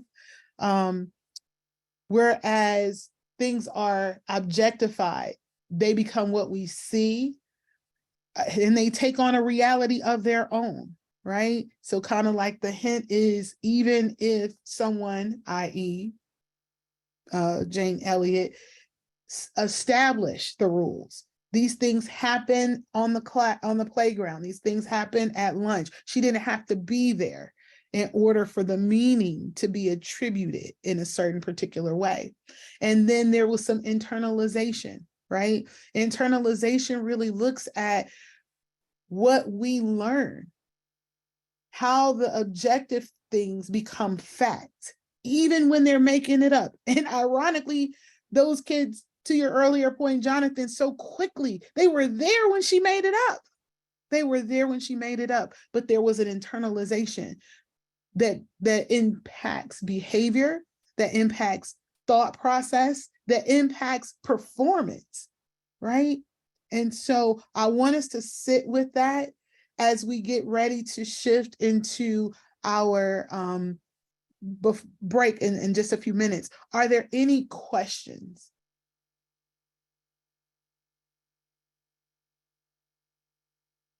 No questions? Then let me just go over one other quick thing just to again add some context. When there is socialization, right, there is modeling. I don't have to talk to you. You don't have to talk to me to show me what the expectation is. I have a 5-year-old daughter, Hannah, and sometimes I don't say, do a thing. I might say, watch mommy. And if I don't say watch mommy, she's watching mommy anyway, right? She's watching mommy anyway. So there's modeling that occurs. I put that on the basic level, especially now that we're looking at this amongst children. But consider who you see as models. Think about our professional workplace. Are there other clinicians, other practitioners? Our colleagues are models. Our supervisors are models. Our professional trainers are oftentimes models. And again, there's also explicit lessons that come with an interpretation. That's not something you have to interpret on your own. They tell you, this is how you think. This is how you act. This is what we believe. This is what we value. This is what we reward. This is why your penalty's coming. This is what results in sanctions. And then the behavior happens in interaction. Again, thinking about even on the playground, there was behaviors that were rewarded and things that were penalized. Punishments don't always have to be like the most egregious. We think about punishments large scale in our society around incarceration or tickets or sanctions of that nature. Sometimes it could just be the reputation being negative. Sometimes it could just be by not being given opportunities, by being passed over. Think penalizing, right? And rewards don't necessarily have to be a thing, i.e. compensation, but it can be you become the standard, you become the model.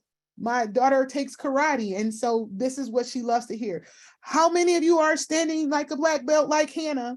If you're doing something like Hannah, she loves that. That just lights her whole little fire. In fact, if her teacher forgets to say it, her sensei forgets to say it, she say, like me, Sensei Green, like me. I'm like, Hannah, now calm down. But there's a reward that is so strong when we interact with people that the incentive to continue them is so strong and so great that we keep doing that thing, irrespective of its outcome.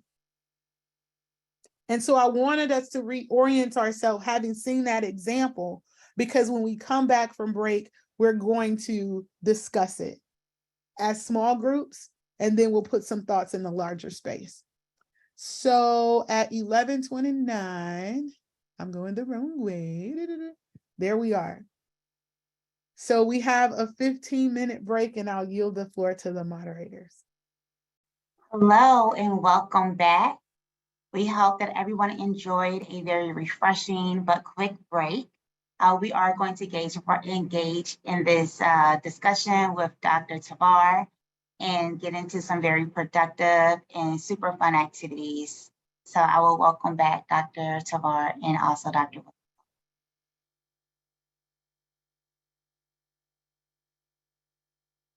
You are muted, Dr. Tarver. There we go. All right. Thank you. Welcome back. Welcome back. So as promised, you have your notes ready because we're going to talk about this now. So what we're going to do is we're going to break up into 6 groups.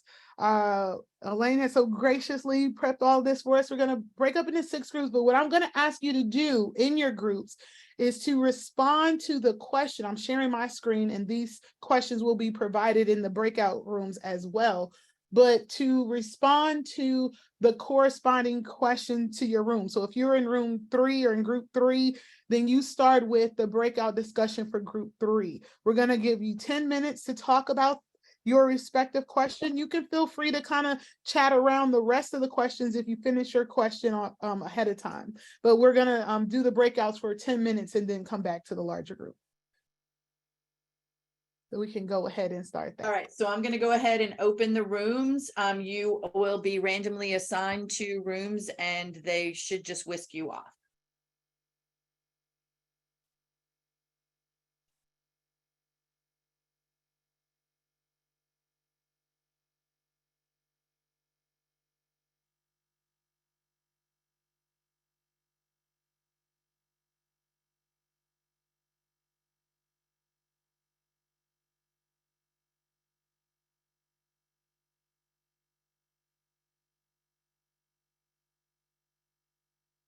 Thanks, Elaine.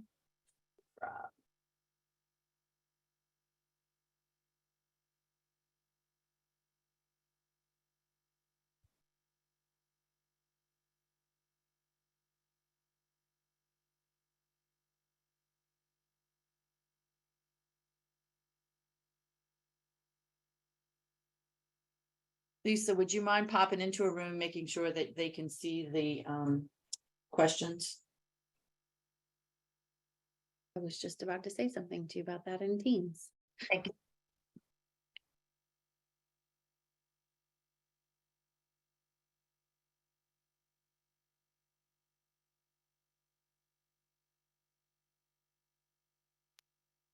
Elaine, you put me on the spot. I know I was gonna have to speak. I was It's okay. I was like, oh, yesterday I think I wasn't fast enough. So, oh, Karen needs help. Okay. Yeah, I think yesterday I wasn't fast enough to spotlight you. So let me go Okay. see what Karen needs. I'll be right back. Hey, Elaine. Okay. Elaine. Did you already leave? Good.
Hey, Lisa, are they there now?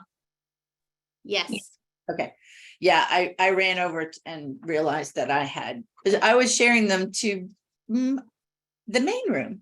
Yes. So I was coming back to tell you that when you were leaving to go, and I was like, oh, okay. She'll find it then. Thanks for your help. All right, so we are looking at finishing up at well, let's see, 11:58. That's 10 minutes. So I'll send the shutdown notice at 11:57.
Elaine, are you there?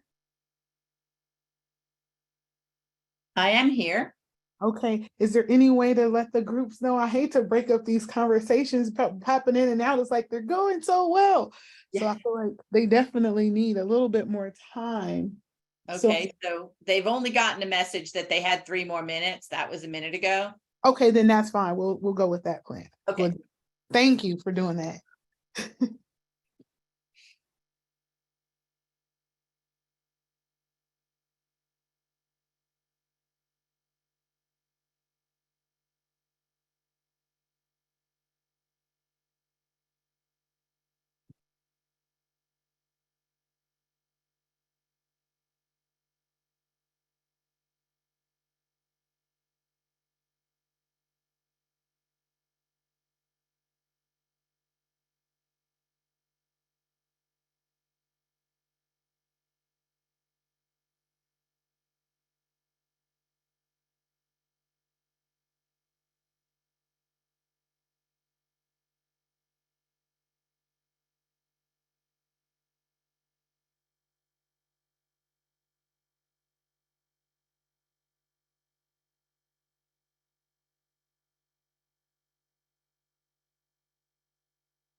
All right, I'm going to close the rooms. They'll have 60 seconds and then the rooms will close and they'll rejoin us.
Everyone is back. Awesome. Okay, let me get my camera together. Oh, there we go. Welcome back, everyone. I apologize. That was not enough time. I'm pretty sure we could have talked more about the different prompts, but I want us to just kind of get a sense of where we are. So what I'll do is I'll just have us kind of report out. It doesn't have to go in any particular order, but I guess for the sake of making sure that I don't miss anybody, I will probably just go through the questions, if you will. Anybody can feel free to chime in. And we'll just take some time to just process maybe some of our conversation, other things that may have stepped out to you. So during the experiment, and of course, this is going directly to the video that you saw, what are some cultural products, thinking about social construction, that were created to take on a reality of their own, independent of Miss Elliott, who created them?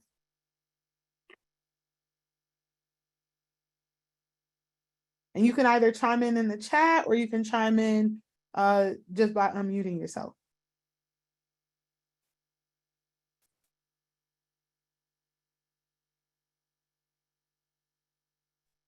I think for us, we did talk about like self-esteem and like fitting into roles. She didn't really give them guidance as to how to interact with one another, in the sense of like their self-esteem and what she told them, like the basic rules, like, oh, you can't play with them, or they have, they have to use a cup or whatever. But the self-esteem aspect, they kind of came up with on their own. So the children who were in a situation where they were thought of as less than, very quickly started to play into that role. Very quickly, their self-esteem went down. And you noticed, like, within the second day, there was a fist fight that broke out in the playground. So, I mean, it shows you right away that there's, these children kind of just really quickly fell into what they thought their roles would be, and then had the self-esteem based on that role. So if they were, the more dominant group or whatever, they felt they had better esteem, and then they would call the other kids names. If they were in the lower group, then they didn't like how they were treated, or treated as less than, and then reacted based on that. Yeah, thank you. Any other thoughts on that one? Some other cultural products, what actions or descriptions were given?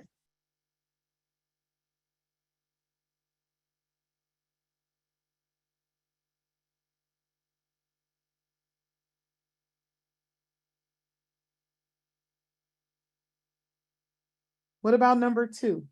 So during the experiment, how did the interactions between the students create diversity beyond brown-eyed and blue-eyed?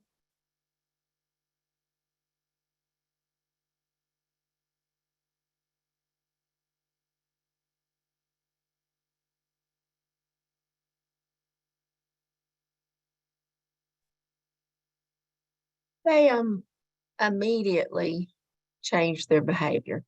Okay.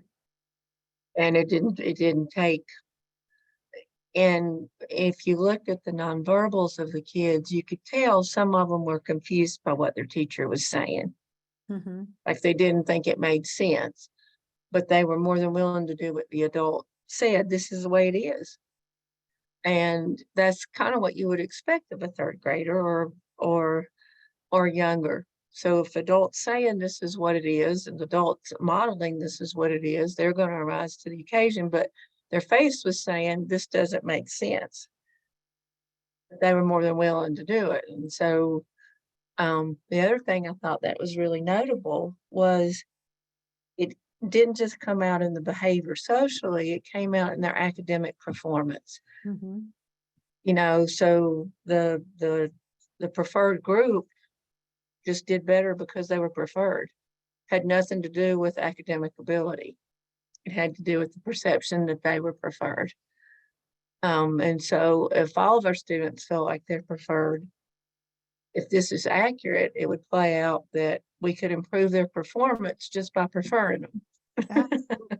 Absolutely. And there's actually a lot of research on this. Exactly. There's a whole theory around stereotype threat. The moment a group knows that there is a stereotype around their identity, their performance shifts, their behavior shifts, their esteem shifts instantly. Yeah. Right. And you watch that happen. The other thing we noticed was the adaptability. So one day they were, and then the next day they were able to switch. And, in terms of the future, I loved at the end how they were able to enjoy that all of them together, not seeing the differences. Absolutely. That was a good, yeah. Good deal. Now, the third question kind of considers a little bit of a shift from the abstract or the social construction into how it plays out professionally. So I asked, as a behavioral health professional, how might you help a client who internalized the messages of inferiority that they received during the experiment after it was all over? Because in reality, if we kind of overlay this into how things are socially constructed, in the video, we see that it stops after the next day, right? And there's even processing after the second day. But in reality, it just doesn't stop. The messages of inferiority come from multiple places constantly. So our ability to help the internalization kind of be reversed is very important. So what did y'all come up with when thinking about the prompt number 3? So how might you help a client who's internalized the messages? Let's say it in the video that we saw, even after it was over. I think one of the biggest things is to make sure to let them know that it was an experiment, and that one day, even though they may have been in the group that was shunned, the next day they were in the group that was, loved. But also, I think it gives a great teaching element to it to let them know that even though this was an experiment in the classroom, that this is something that's perpetuated in our society, and they need to be aware of that, maybe some inside look. Yeah. I'll also talk about breaking the cycle, and for them also to learn more empathy towards the other people that's different, and to treat all the people with more respect. Absolutely. Jim, I see that you mentioned that you're wondering if there might have been some history in real life that was triggered by the exercise, and explore that. So you'll all get at the end of the day a QR code that'll give you access to the slide with the links. But yes, so this initial experiment was something that Ms. Elliott decided to do after the assassination of Martin Luther King Jr. And so that was her way of helping the children understand what was happening in the larger, broader societal context in ways that they could be more empathetic. Yeah. I think part of the healing and how we use language really matters. Like in this scenario, the teacher gave power and took power. And so if I'm a therapist and I use the word empowerment, a definition of empowerment is me giving you power, right? And so how do I accidentally replicate that rather than using the language of like, I want to help you lift up your inherent power, right? It's always been there. There was a dynamic where it got taken away, but how that language and healing really matters. Absolutely. I like that, and I'm gonna piggyback about lift your power. So the interventions, I believe, for that is beyond the individual therapy, but it's more encouraging and mobilizing, and it's action. Come to action, as try be part of a group or a group that makes you reverse what happened. Mm-hmm. Gives you that power. So we need to put those words into action, and the way to do that is by mobilizing, advocacy. Right. You're there, and encouraging them to be part of the movement. Absolutely.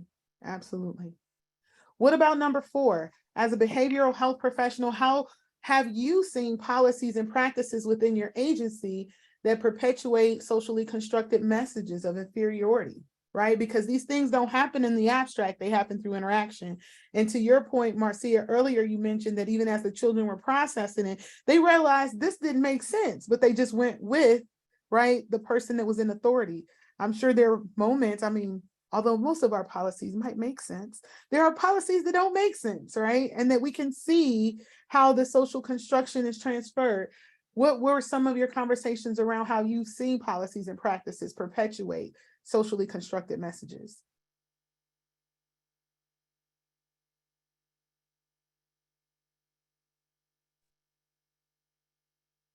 For me, one thing I thought of was working with clients who are ESL or don't speak English at all. Usually, at least at my location, there are several steps that you have to do to acquire a translator and secure that for your session. Mhm. And sometimes the dynamic you'll see is somebody will apologize for not speaking English well or not knowing English. Or I've seen sometimes individuals will become frustrated with the process of securing the translator, dialing in. And then that, again, the client kind of sees that and feels some type of guilt for, a perceived extra burden. Yeah. So the process in itself is communicating. Yeah, socially constructed messages. Absolutely. Both for the clinician and the client. Great point. How did Miss Elliott have power and authority to determine the rules that establish the hierarchy in the class, right? You mentioned that she gave power, Karen, and then she took it back. But who sets and or enforces the rules that establishes the hierarchy within your respective organizations? Who's that, Miss Elliott?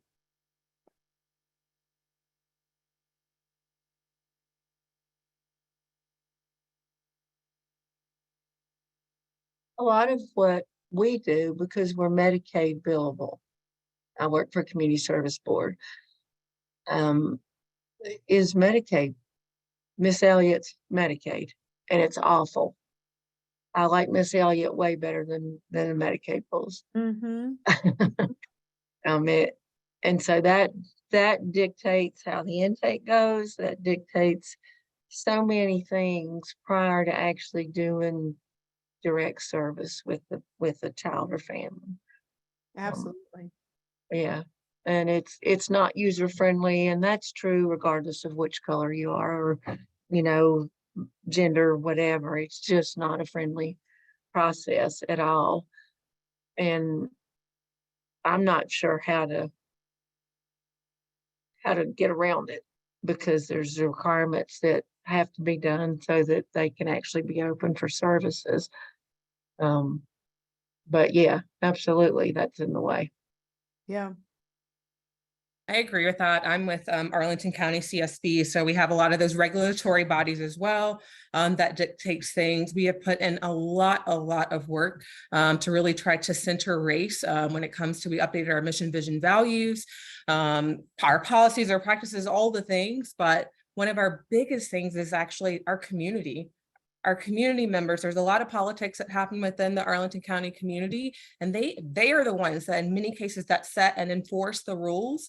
And unfortunately, they do not generally look like or mirror the types of individuals that we work with, the type of workers that are in these types of community mental health settings.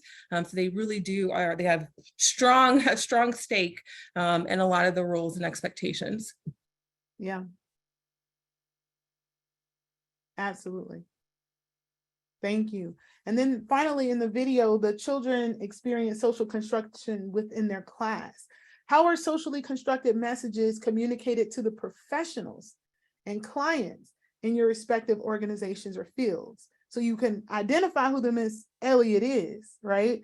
But how does this translate into socially constructing the professionals like you all, like us? And how do those messages translate to clients?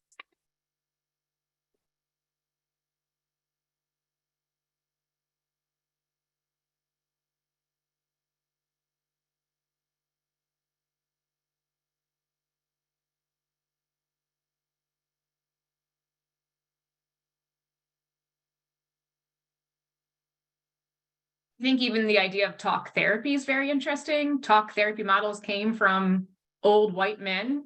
And what we now know about trauma is talk therapy is not all that effective for trauma and toxic stress. Like, you need more. So even the idea of what we do as a profession and what we articulate as evidence-based or helpful to who, based on what and what research. Absolutely. Well, thank you all so much for engaging in that breakout, engaging around social construction. We're going to continue this, but I want to highlight a couple of things.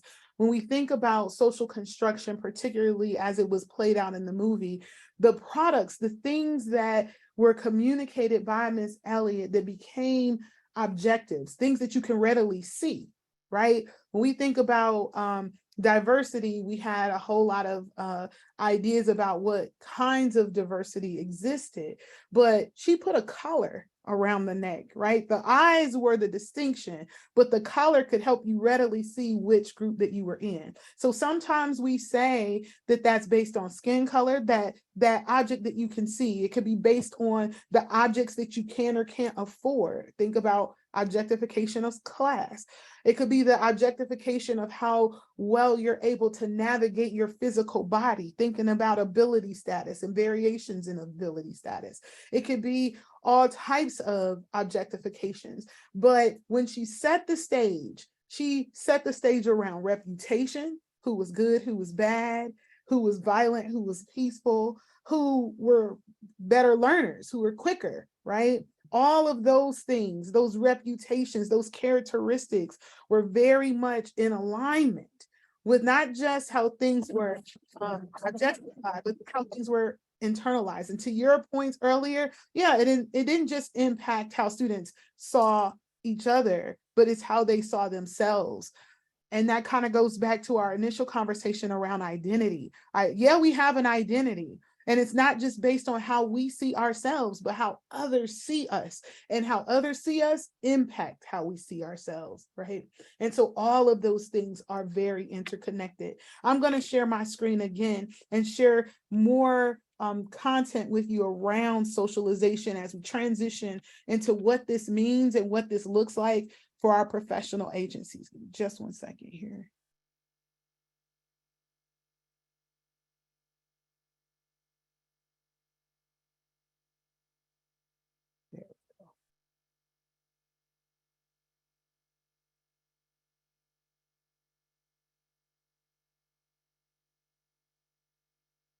So there are all types of systems, and we get messages of socialization in many different ways.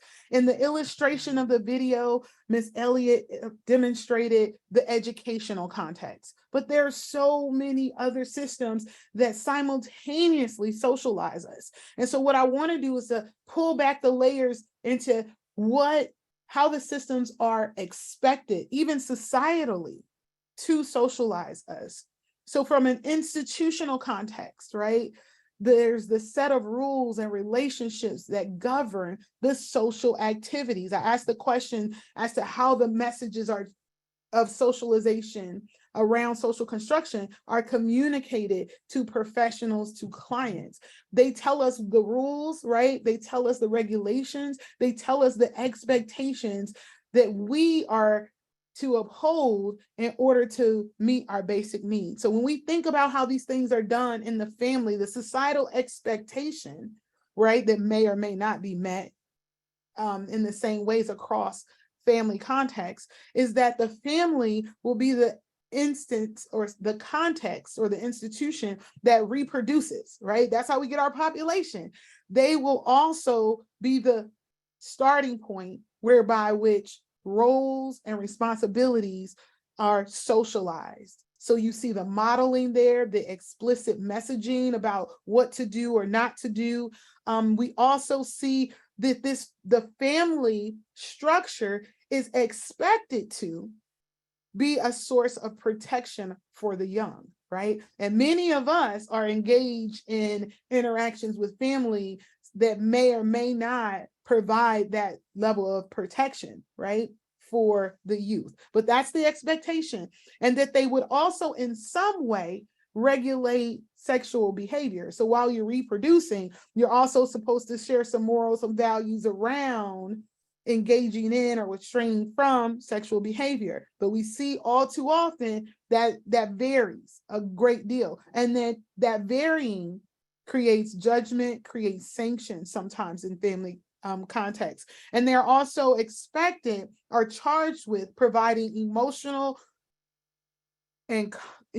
support and comfort to the members of the family. Educationally, the context of institutions are the expectation to teach members of society knowledge, skills, and values that are considered most important for survival, of individuals, right? And so it varies, and it's become even more increasingly politicized about which values are communicated within the school setting, whose values are communicated within the school setting. And so if we go back to our earlier slide around, some of the limitations of even our ethics, we don't always ask whose values are maintained educationally when we are learning things. Economically, the responsibility is for teaching members of society the knowledge, the skills, the values that are most important for economic survival, right? How do you sustain yourself? What are some things that you are financially to contribute to? And again, there are rewards and sanctions when these are not in alignment with the overarching societal context, right? At the state level, and it varies a great deal, but that's where the legal power kind of trickles down to regulate the behavior of that society, as well as the relationship of the society to other societies, right? And so we kind of get those messages, and almost like the state impacts all of the other systems, right? And then we have the media, which is responsible for supposedly responsible for supplying members of society with information that reinforce policies from other institutions, and for socializing members of a society with regard to appropriate ways of behaving and accepted cultural values. But let me just present to you that although theoretically these are the expectations of these various contexts, it doesn't always play out like that, right? And as technology rapidly changes, media becomes social media, and these things are not without their own value. So there's a value. There is a standard, going back to the identities that we talked about in detail earlier. This is a slide that we looked at yesterday, and I wanted to highlight these aspects of this slide around morality, ethics, and legality, because again, morally, these things tend to do with culture and socialization. However, even though we want to make more ethical decisions and not based it on our individual morality, our ethics are not amoral. Our ethics, because of the limitation and it being established from a particular cultural lens, it not only represents the codes of our profession, but there's a value latent in there. That standard that we all talked about at the very beginning, which we could go through all the different diversity factors, there's a standard. Its ethics are not amoral, and we need to understand that as we're going through, as we're practicing, because what could easily happen if we're not careful is that we'll make decisions that are ethical and legal, but because those ethical and legal decisions still have a moral lens that it's hard to tease apart because of how they were established, we will continue to operate in a way that constrains our ability to be effective practitioners. And so that's something we need to constantly be thinking about. And that goes back to the dot exercise we did earlier, right? We can't even see the value, the standard implicit in our ethics, implicit in our legal system, if we don't acknowledge it. And we have to be trained at doing it, because even though I revealed the answer to everybody today of that puzzle, you'll be like Norma and Jonathan and I, who have seen the answer before. We know what to look for, but we don't remember because we were so socialized, right?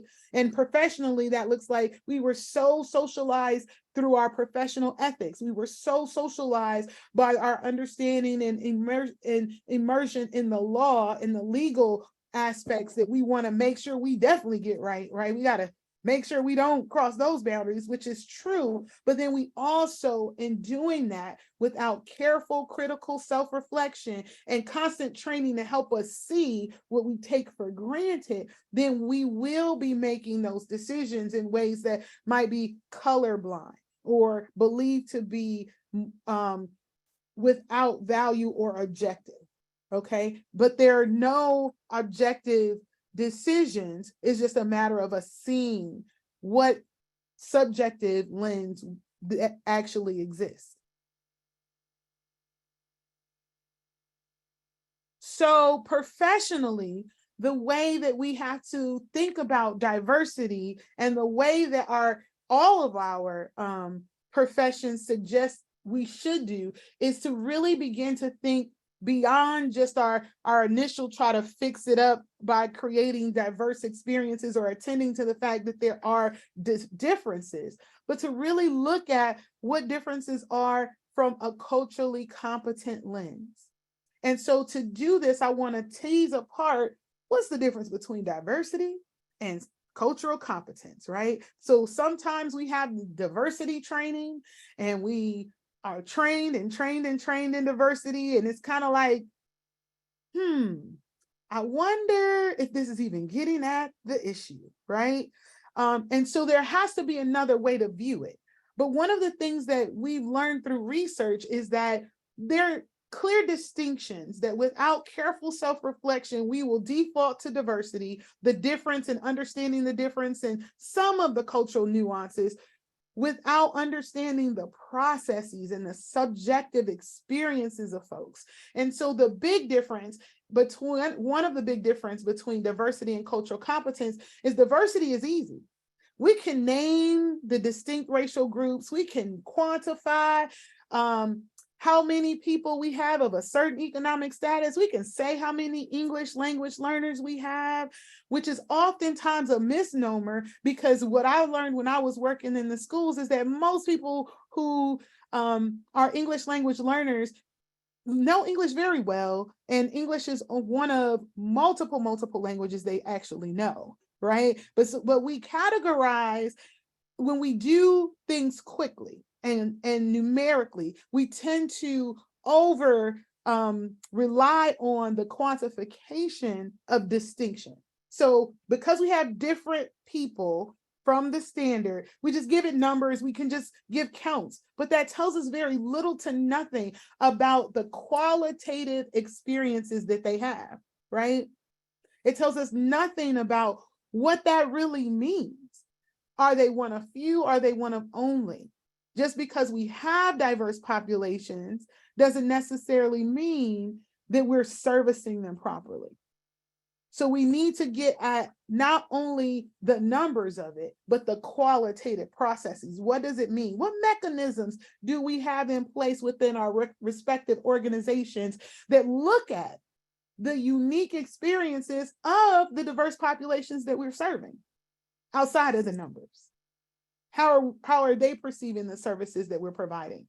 Diversity recognizes differences from the mainstream cultures, as we could all do. We could say, oh yeah, they're different, here are the diverse groups, but it does nothing to problematize the actual standard and the fact that the standard is not representative, and it got that way because of historical inequality.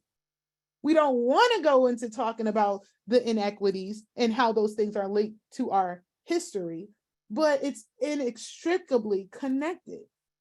And so from a culturally competent lens, there has to be a systemic evaluation of the institutional policies and practices that socialize those that we serve. The diverse population, how are we socializing them, even through the way that we assess our effectiveness? And then from a diversity perspective, the goal is appearance, right? We just see difference. And the goal is tolerance. But from a cultural competent lens, the goal is cultural inclusion and equity. And that's what we want to move forward with as a profession.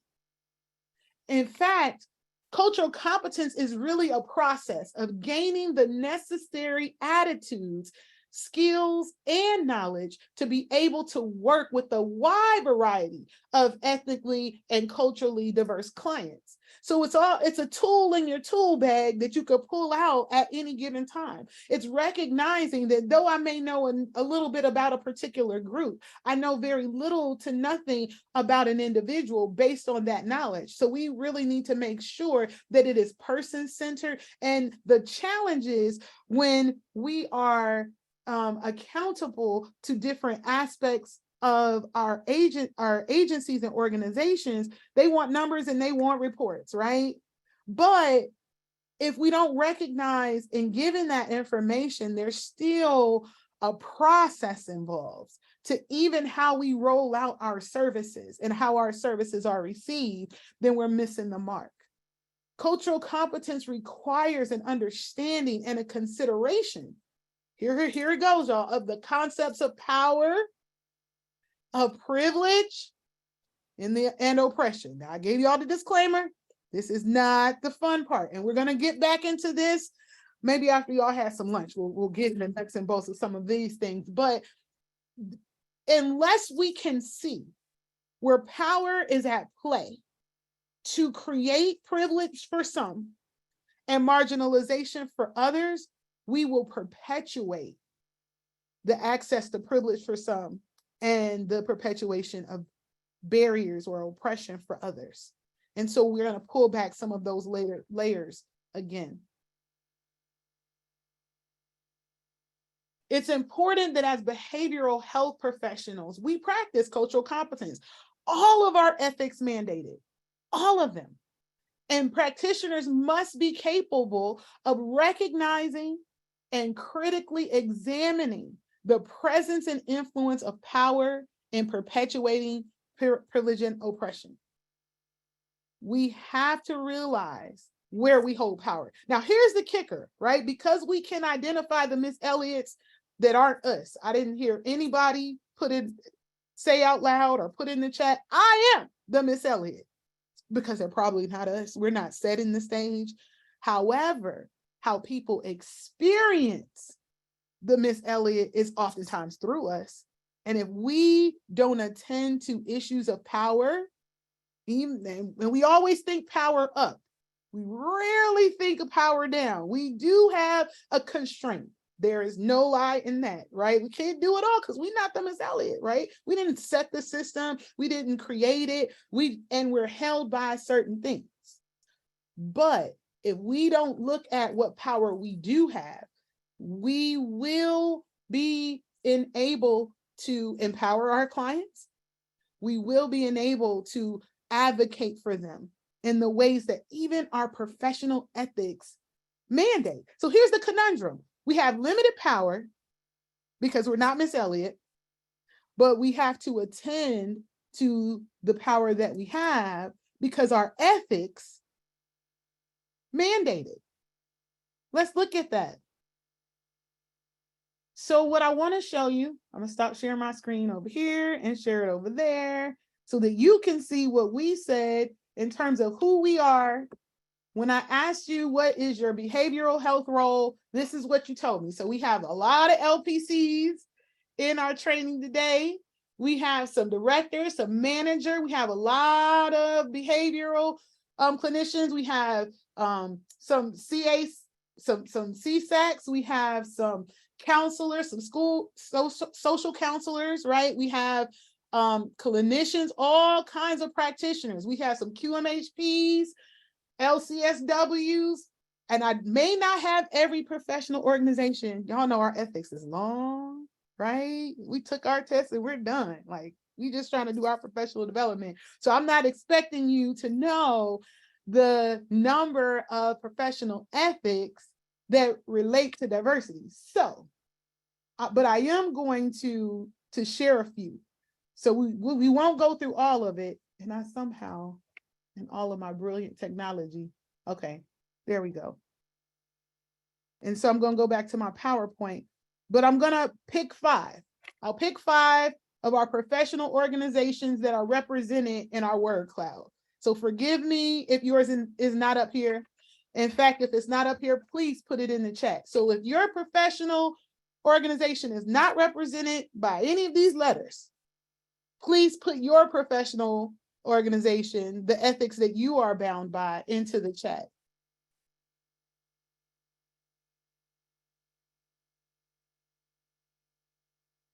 So AAMFT, so is that marriage and family therapist? Okay, I'm sorry, y'all. I'm sorry. So we're not going to delve into MFTs, but I guarantee if we did, right, we would also see similar mandates for cultural competence. We would. And if they're not as explicit, let me just ask you this for the MFTs in the room. Do you work with or utilize the DSM in your practice?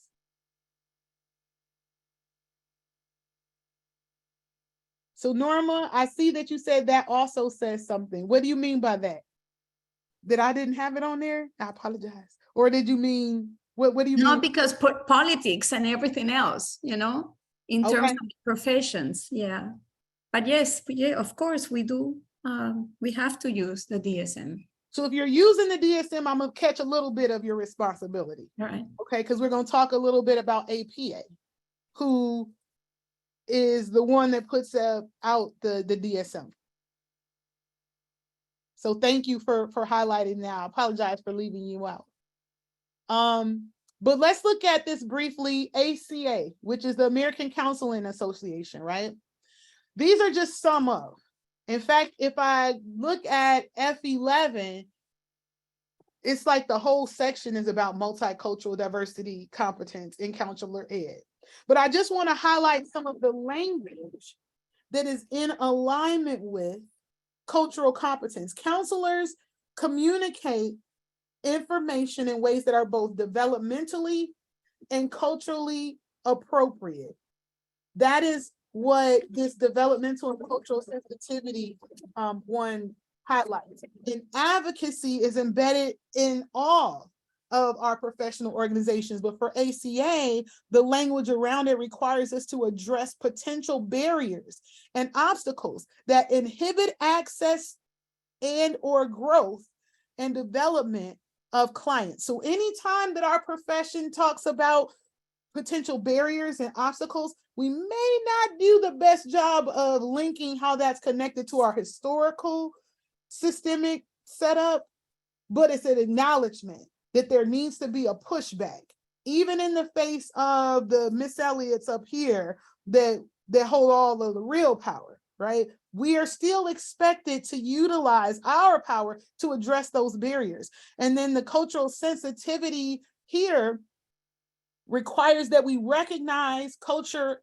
affects the manner in which clients' problems are defined and experiences. But this is the kicker for me, right? I happen to be a professor in the Department of Counseling and Human Services. And so when I think about some of our training that we have for students, this is where we really have to push them to be more culturally competent and even anti-racist, because by ethics, they must have, it demands that prejudices in the diagnosis of pathology are recognized historically, and that social prejudices in the misdiagnosis and pathologizing of certain individuals and groups is something that we strive to become aware of, but not just aware. We need to figure it out and address such biases in both counselors, ourselves, and in others, right? So it holds us to task for understanding this historical connection. So as uncomfortable as this may be, even in our practice, we are mandated to look at this connection. I said that we would, by virtue of going over APA, kind of touch on some of the MFTs, but all of us who use the diagnostic manual, the DSM, are actually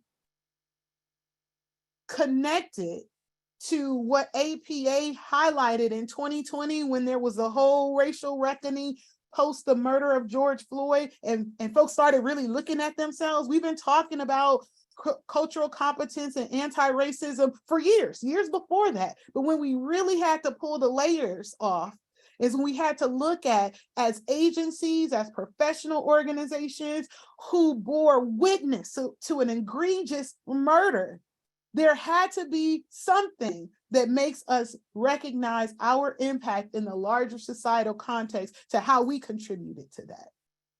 And when APA did their critical self-reflection, they recognized, listen, we played, and I mean, there was just no short way to do it. In fact, they issued an entire apology that acknowledged their role in contributing to systemic racism against people of color in the US.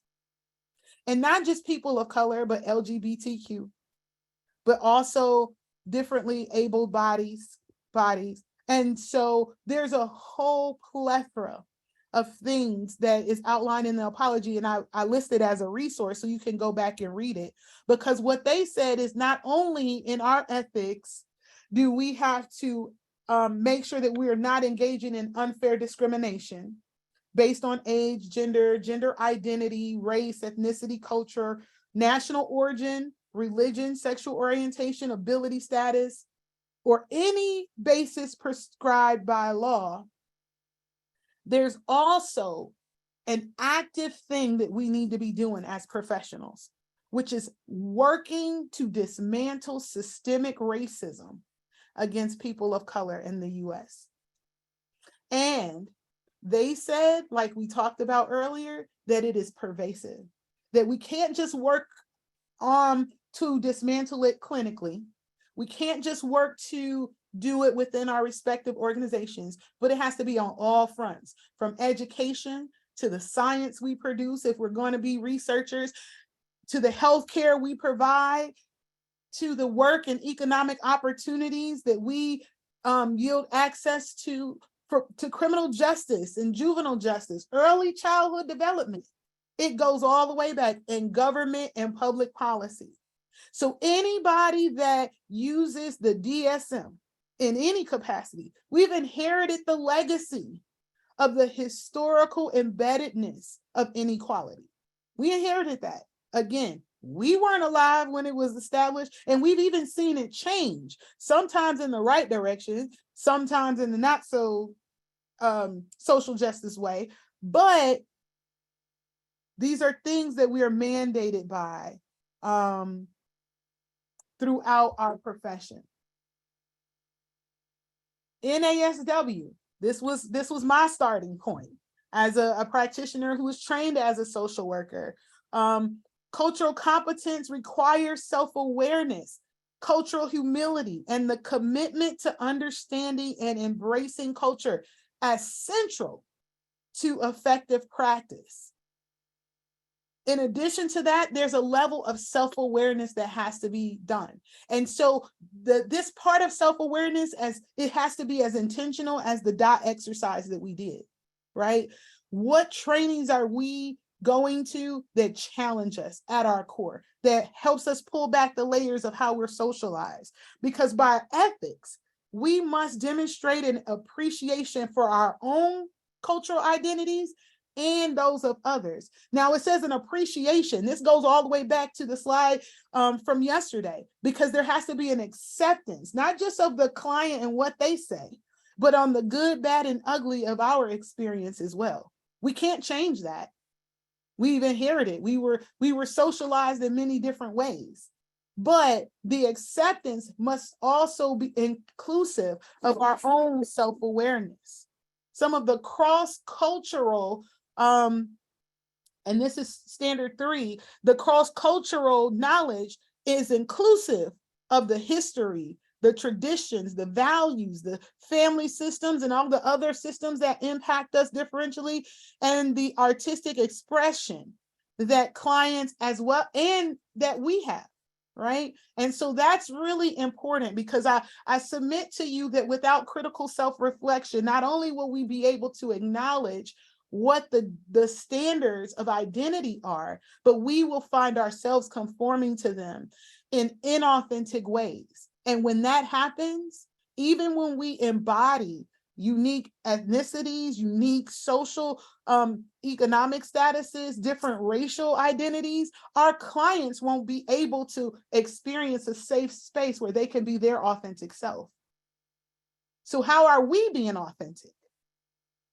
And I'll give you an example. It's very difficult as a professor in the academy, because I tell you, if all those standards aren't like here in mass, right up front and center and given to you from the orientation to the evaluation, they are here. But as a professional, as a behavioral health professional that's bound by this code of ethics, I must be able to engage authentically with my cultural self in order to create safe spaces for my clients, for my students, for my colleagues to do the same. And so that takes serious training, ongoing critical self-reflection, so that I can think about what's the standard here? How am I aligning with it or differentiating from it? How am I challenging it? How am I acknowledging my professional ethical responsibility to advocate for things to change? And part of me showing up in my brown skin with my expressive self is part of that, right? And that's not easy, but it takes ongoing training, ongoing critical self-reflection. And that's important and mandated by our ethics professionally. NAADC, right? Some of their language around advocacy is some of the clearest. Providers shall speak out regarding barriers and obstacles that impede access to and or growth and development of clients. So not only do you need to recognize it, they just say you need to speak out against it.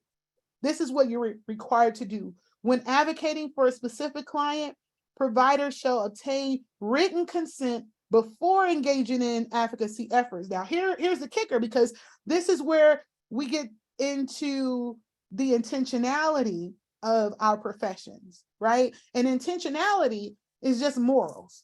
What we intend to do, we mean well. We're socialized to think. But if we talk to our clients, what will they say? Will our advocacy be on point, or in our idea, in our heads, what they need?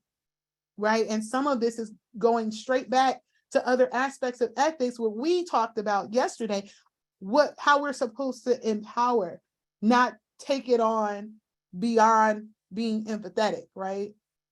And so another point of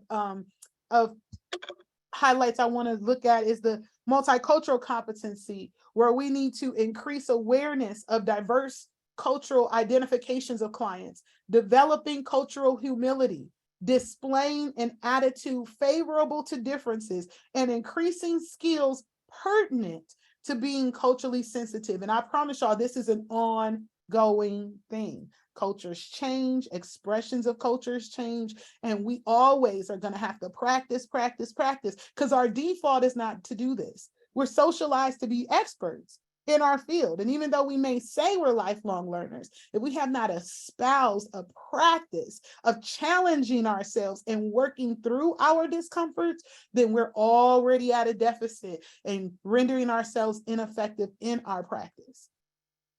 And it's important for us as clinicians to recognize that discomfort is part of the job, not just because it's what we hear from other folks, but because it's what we're challenging ourselves to do to grow and to advance in ways that help us to be better advocates for our clients. And then there's the National Organization of Human Services, right? So one of the ethical standards for those that relate to cultural competence is being knowledgeable about cultures and communities within which you practice. And part of that is really understanding how they're interpreting real-time oppression. Real time. How did they experience the latest mass shooting? How did they experience the racialized incident? How did they experience the tragedies of trans people being murdered in mass? They may not have known, but they may have, and our silence is often deafening. But by our ethical standards, we are mandated to know, to inquire. And that's going to help us be better practitioners. Human services professionals need to be aware of local, state, and federal laws, not just for the legality to cover our butts, right? But for helping our clients even know where to advocate, because our profession says that we advocate for change in regulations and statutes, such as legislation, conflicts with ethical guidelines, and or client rights. So if we can identify the Miss Elliott, we also need to understand how we need to be challenging Miss Elliott, right? Because ethically, that's what we are charged to do. And we can't teach our clients to exercise their rights if we're afraid to. Like, look, this is just what the system is.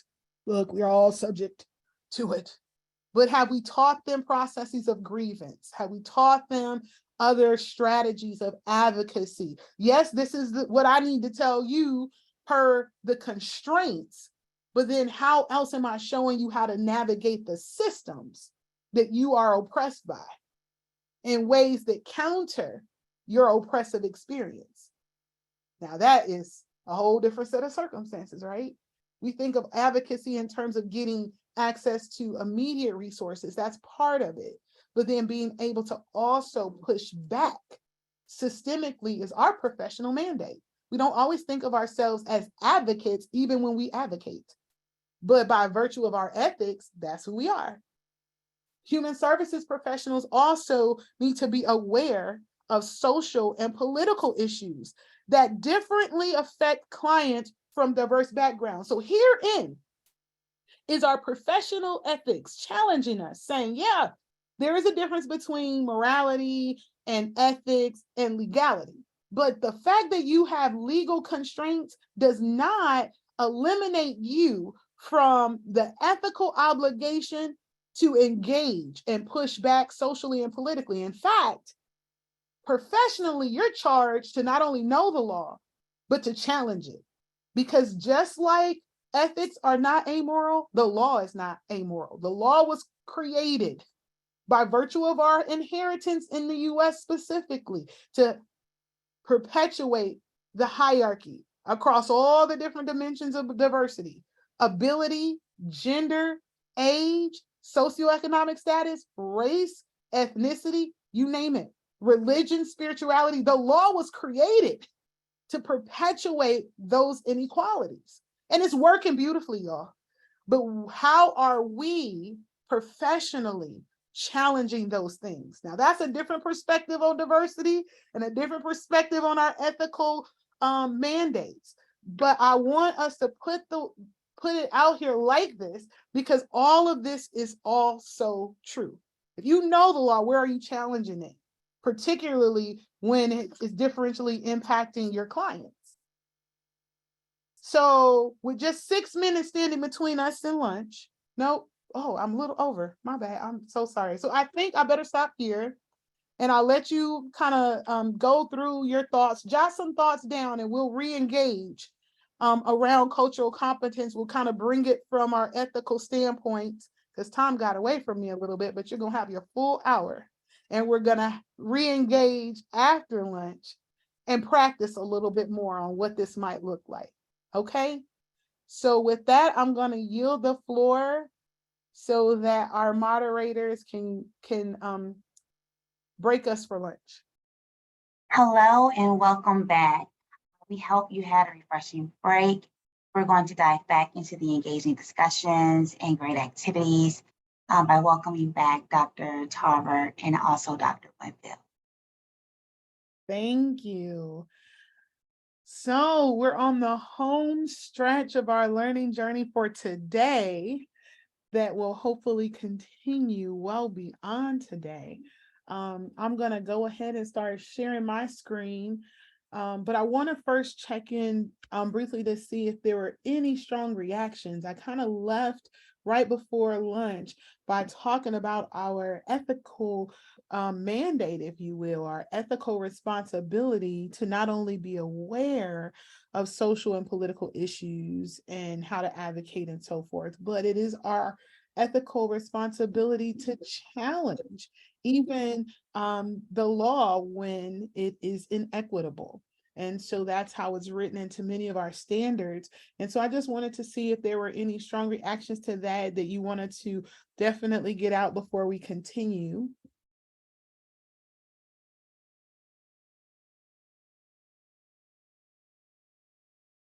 Okay, I don't see anything in the chat, and that's okay. There will be room for us to process this a little later. So let's delve in.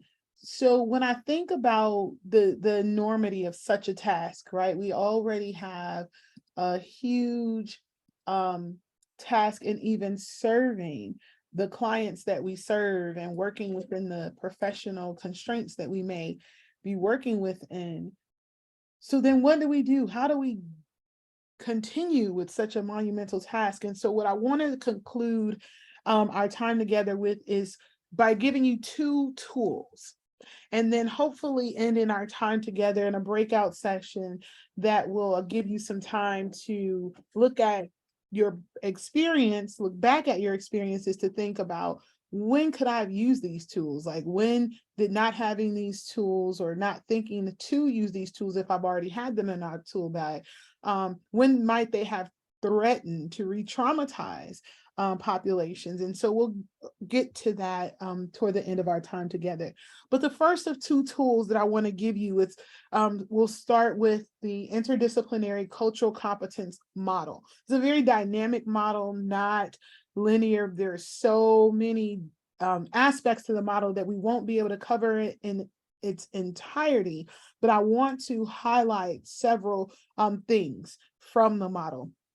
It's not a theoretical model, so to speak, but it is a framework that offers us tools to consider as we are advancing our work around cultural competence. And this was a tool that was empirically developed and theoretically developed by my colleagues and I, and it's called the interdisciplinary cultural competence model. And I thought this to be befitting because of its interdisciplinary nature, when so many of us have different backgrounds that may interact, but then may also be distinct. So this model takes into consideration the meaning and value of differences within the US specifically, and how these things were socially constructed and systemically embedded to establish and maintain inequity and inequality across social systems. And so we've already talked about the fact that these things exist. We talked at great length about social construction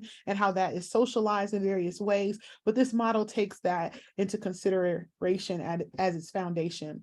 Also, it considers that dismantling inequality and inequity requires both a systemic and an individual assessment that problematizes and disrupts previous notions of diversity to move toward cultural inclusion. So all of the things that we've already been talking about, they're already in here. And then this is an interdisciplinary perspective, should give us a tool to not only use in our own practices, but to also collaborate with our colleagues who have a different frame of reference.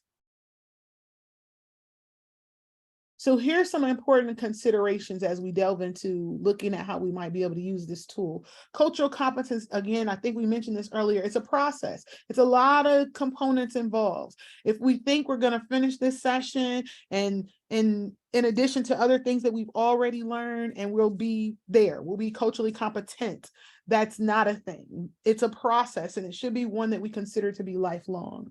It's an effective cultural, and as a result, it requires both the duality of the systemic perspective as well as individual. And cultural competence is vital to effectively engaging in cross-cultural interaction. So some of that cross-cultural sensitivity that we talked about earlier today, as well as yesterday, it comes into play here because it's important for us to be able to bridge those gaps. And then it's often an uncomfortable process. Remember that disclaimer I gave earlier, and it requires thorough critical self-reflection. So we can always be aware of where we are in the grand scheme of things, how we're practicing individually and where we fit institutionally. And then this course will utilize, I say course, but I mean this model will utilize a culturally competent lens to explore diversity within the US. And it's important to situate this domestically, because I recognize that we are a global society, right? But there are some nuances about US culture that really need to be dismantled when we advance this type of work. This is what the model looks like in its entirety. We will not go through all of it, but in some ways we've gone through most of it. We've gone through some of the individual aspects, right, around the dimensions of diversity. We kind of looked at how these dimensions are used to kind of to cover up what the quote unquote normative standard is. So we tend to talk about diversity in terms of othering. But what I want us to look at as two key aspects of this particular model are some of the external things that impact what we do and how we do it. Particularly, I'm going to go to 4 primary influences on behavioral health professionals' cultural competence. So when you show up to a site visit, or when you yes, I will provide a PDF copy. So when you show up to a site visit, or when you show up to a meeting collaboratively, or go to a community event, it's not just you. It's not even just you in representation of your agency. It's all of these other things that are in play. And believe me, even if your client isn't aware of them explicitly, or you don't talk about them in the particular interaction, these things are always still at play. And it's important for us to recognize this interplay, because without doing so, we just think about this person, your interpretation of what they're saying, their interpretation of what you intend to say, without recognizing the dynamic nature of it. So to start with, I want to highlight that the historical perspectives are something that we have to consider. As we mentioned, we inherited, even within our professional context, some of the ills, some of the things that perpetuate inequality.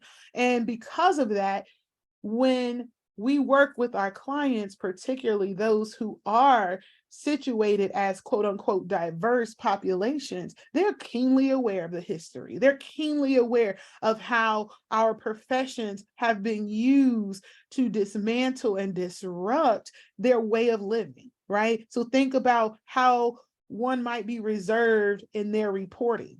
I can't tell certain business because historically, this is what's happened when people have trusted someone from this agency or from this professional perspective. And so we always have that historical perspective there. So you're not even just trying to get through to the client in terms of building rapport. You got to unpack some of the historical things. And sometimes if you front in that, if you're aware of that, we can hit it head on without allowing it to be a subcontext. So, I know that in the past, some people who I've talked to, and I'll use social work as an example because that's how I was trained.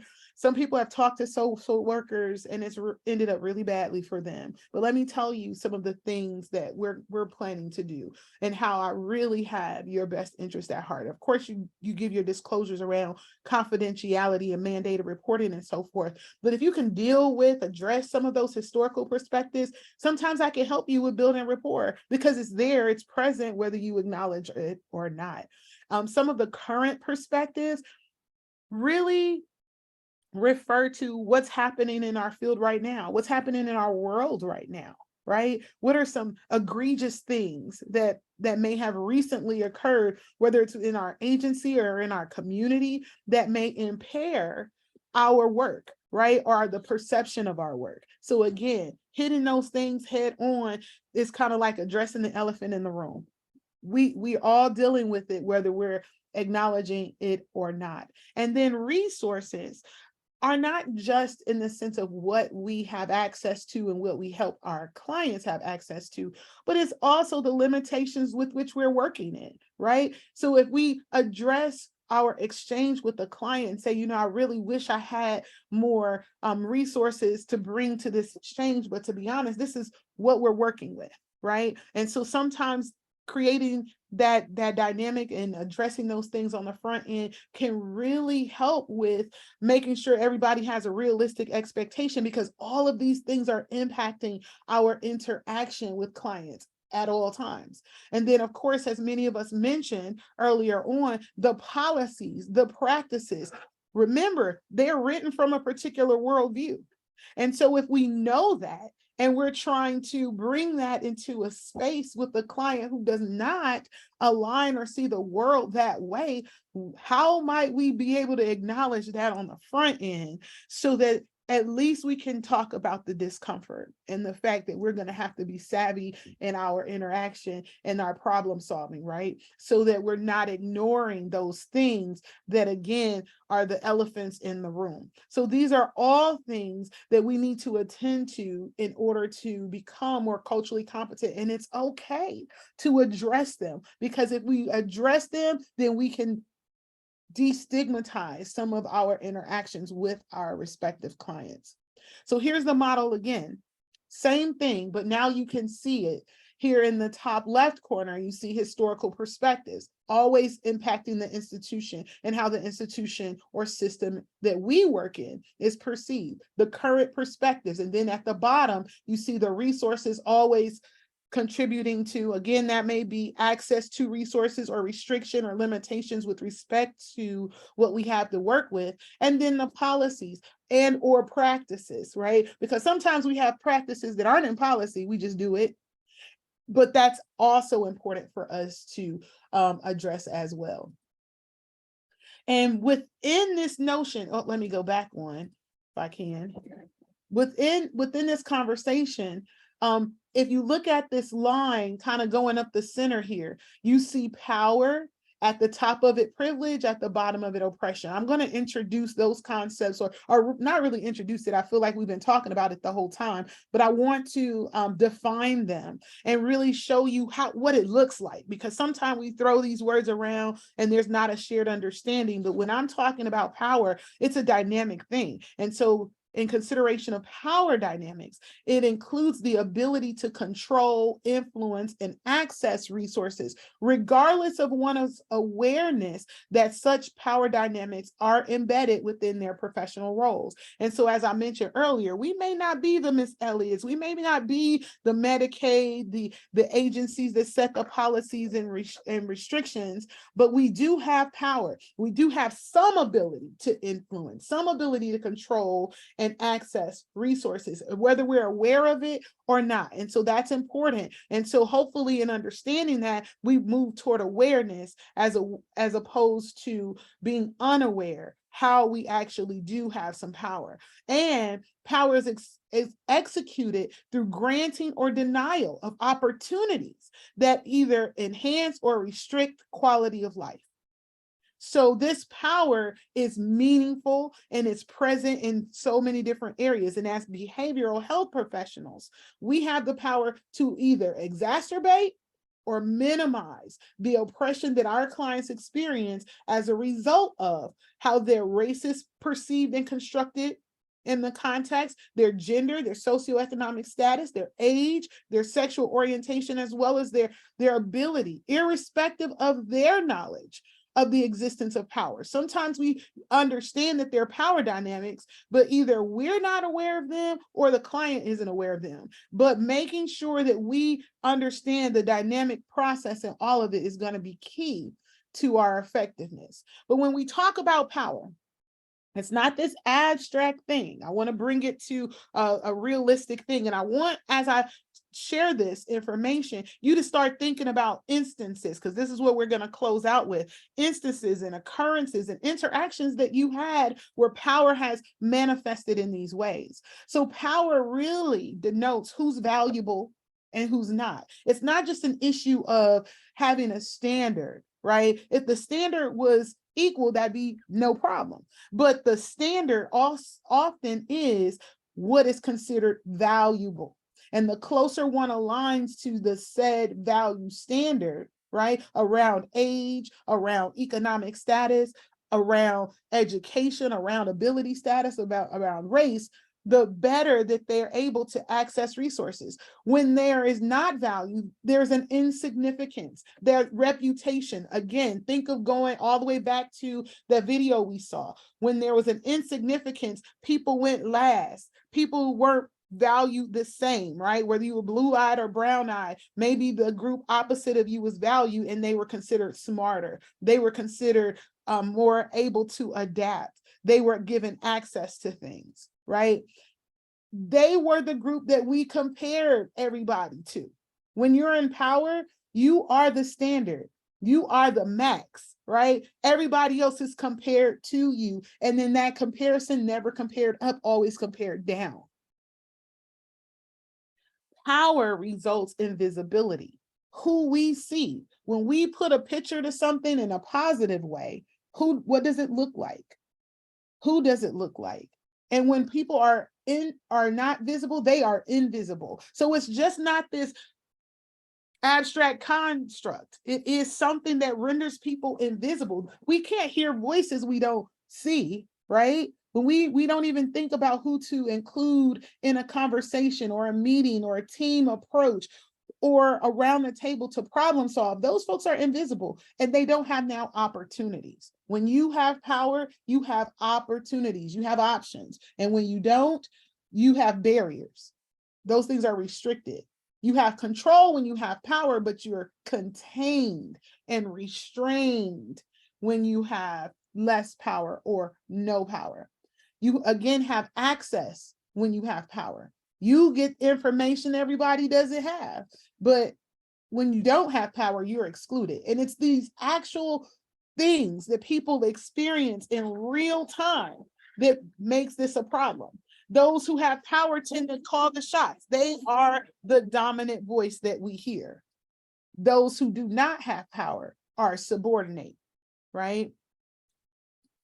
Those who have power tend to have rights. Those who don't are relegated to whatever decisions those who have rights make. Those who have power have authority. If you don't have authority, you're restricted from even the conversation. And then here is all of these things that I just listed in this left column: the value, the standard, the visibility, the access, the authority.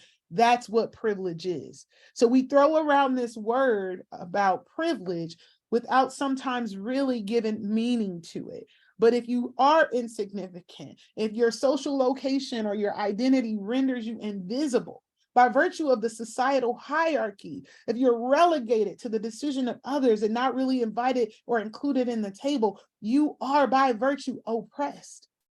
And so again, these are things that people inherit, but they do not exist in a vacuum.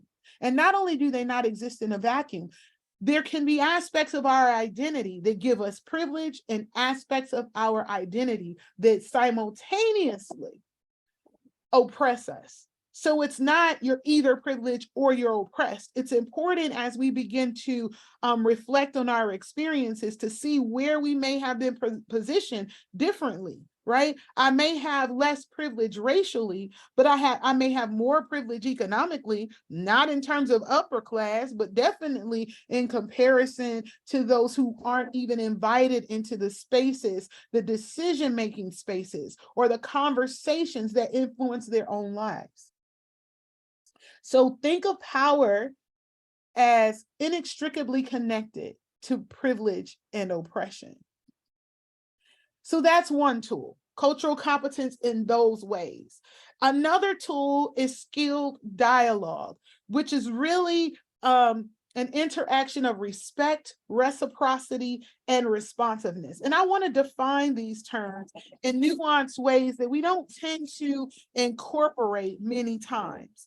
So respect, if we think about respect, it's not just being nice to a person or considering treating them the way we might want to be treated, but respect really refers to an awareness and an acknowledgement of boundaries between persons. So inherent in real respect, there are boundaries that are markers that both connect and distinguish us from others. They actually identify the parameters of the spaces that we choose to occupy. If we think about it physically, physical boundaries delineate the physical space around us, right? And when people can enter with our permission, then respect is there. But if people come into our space without permission, that's a boundary violation. That is disrespectful, right? And people tend to be far more resistant when they're not acknowledged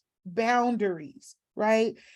And we feel disturbed or even violated. And so we have to think about, how is respect playing out in our interactions? And in addition to, when we think about it physically, emotional boundaries actually identify the parameters of relatedness. They define when words and actions convey insult or praise.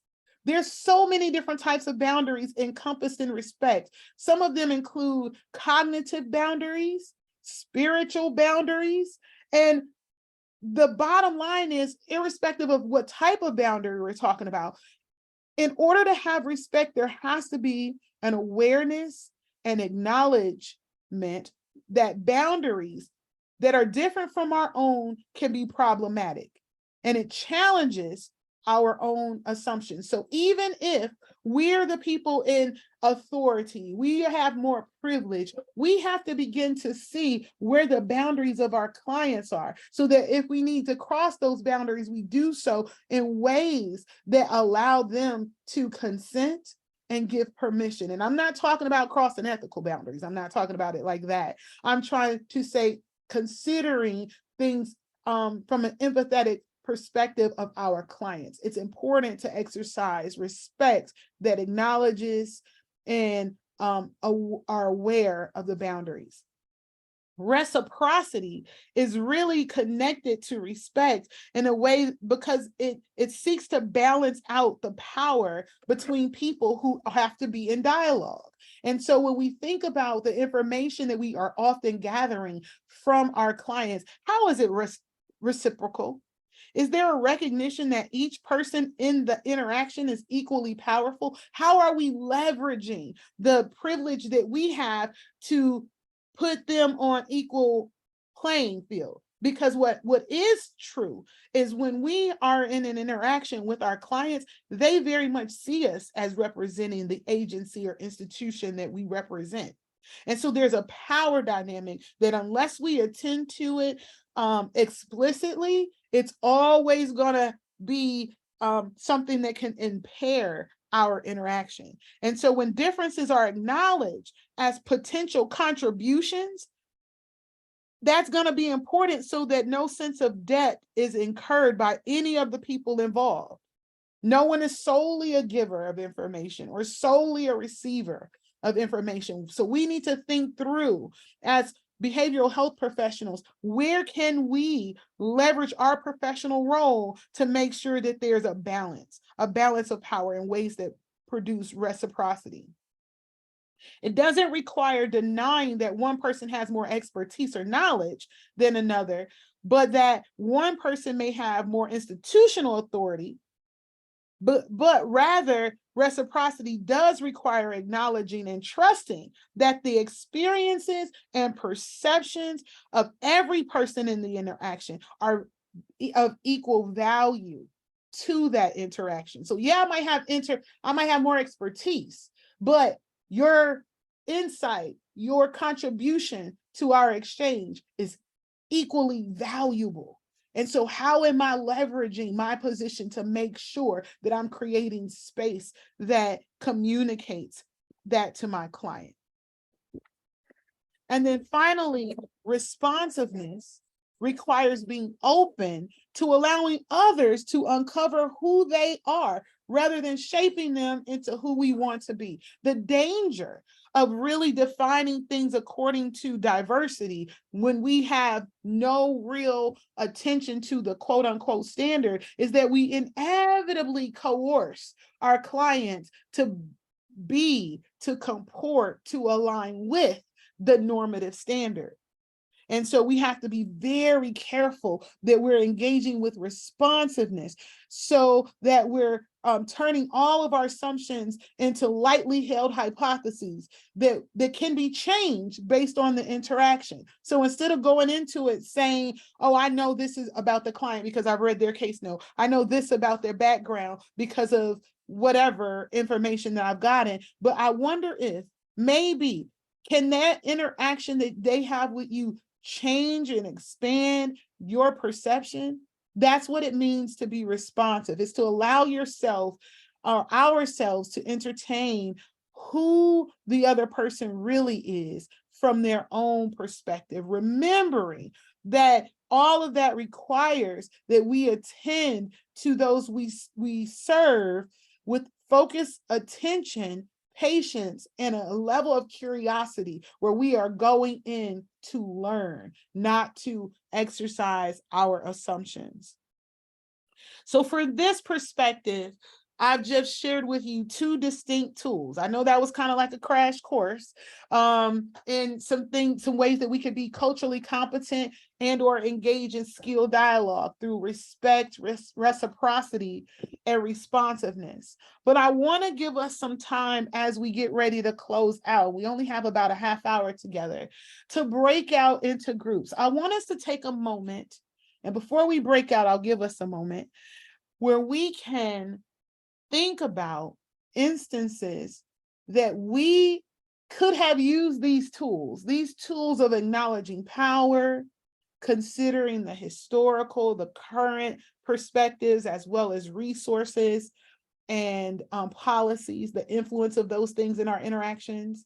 Like if we had attended to those things, what is a situation that happened that might have re-traumatized the client because we didn't think about those things? Where we may not have used respect in the ways that acknowledge boundaries, or reciprocity, where we leveraged our power to value the input of our client, or even respond or practice responsiveness. Think about instances that we might have unintentionally re-traumatized the client, whether we did it or our colleagues or something that we've been exposed to. And the ways that I want us to think about, we might not have gotten it right, but how can we now moving forward, should this occur again? Should this situation present itself again? How might we use our knowledge of the connection between historical and current perspectives into an interaction? How might we understand and bring into our exchange information around resources, even if there's a lack of resources?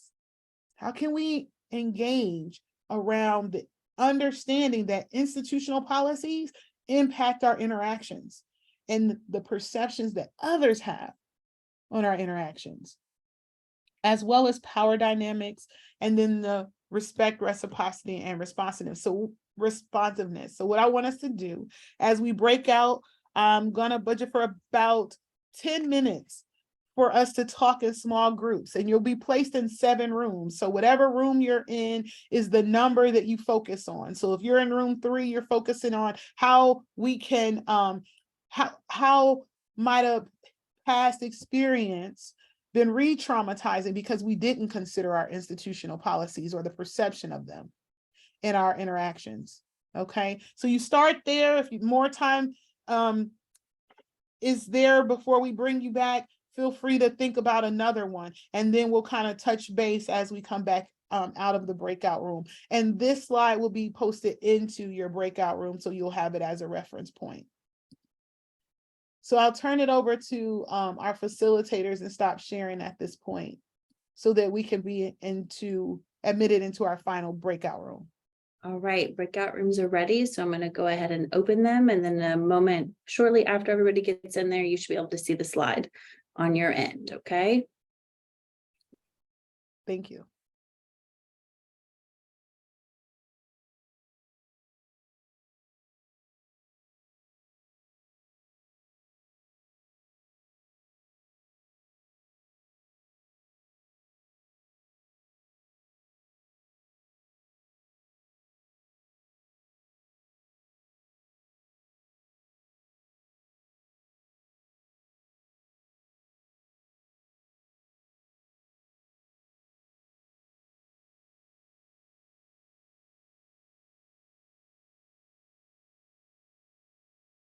All right, it looks like it should be all set up and looking good in the breakout rooms. Okay. You guys are welcome to hop back and forth, and I can hold down the main room if you'd like, but I am here. You just let me know. Thank you. I'll be in and out. Thank you so much. Okay. I'll be in and out as well. Sounds good.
People are still heading back. We're on our last couple seconds.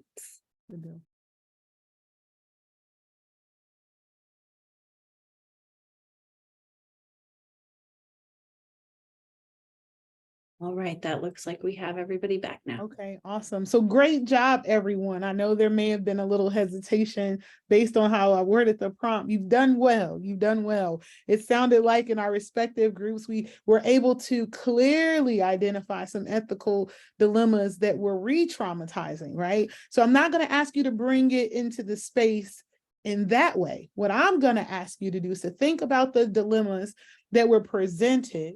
Now, in the larger group, give me maybe one or two examples, and I'm not talking one or two from each group, just the first two who respond, we'll listen to that before we open it up for Q&A. But I want now to think about some of those ethical dilemmas, because I'm sure that there are many. People write books on ethical dilemmas, believe it or not. So there's no shortage of examples. But how then can we kind of flip that and use the tool that you focused on in that ethical dilemma? It may not have happened appropriately in the example that you recounted, but how might we, if that situation comes up again, utilize the tool, whether it's the interdisciplinary model of cultural competence or the skilled dialogue tools? How can we use those tools in a future ethical dilemma that was like the one you discussed? So just a couple people chime in.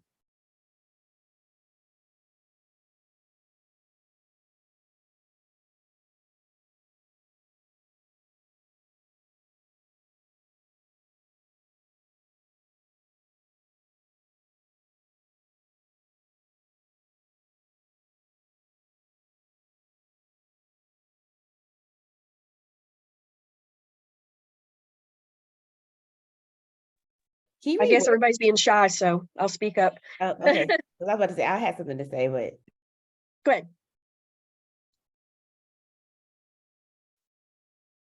Wasn't someone else about to speak? I was, but I was letting you have the floor. No, you go. You go first. I'll do what I do in class. So you go first, and then I can kind of pick up with. And then we'll have the next person go. You go ahead, Mecca. Okay, so I was asking you if you could reword the question. Oh, absolutely. Yes. That's helpful. Absolutely. So if you were in a group that talked about lack of reciprocity, so you thought about an ethical dilemma that could have been re-traumatizing because you didn't have reciprocity. Now think about how you might use reciprocity should that situation come up again.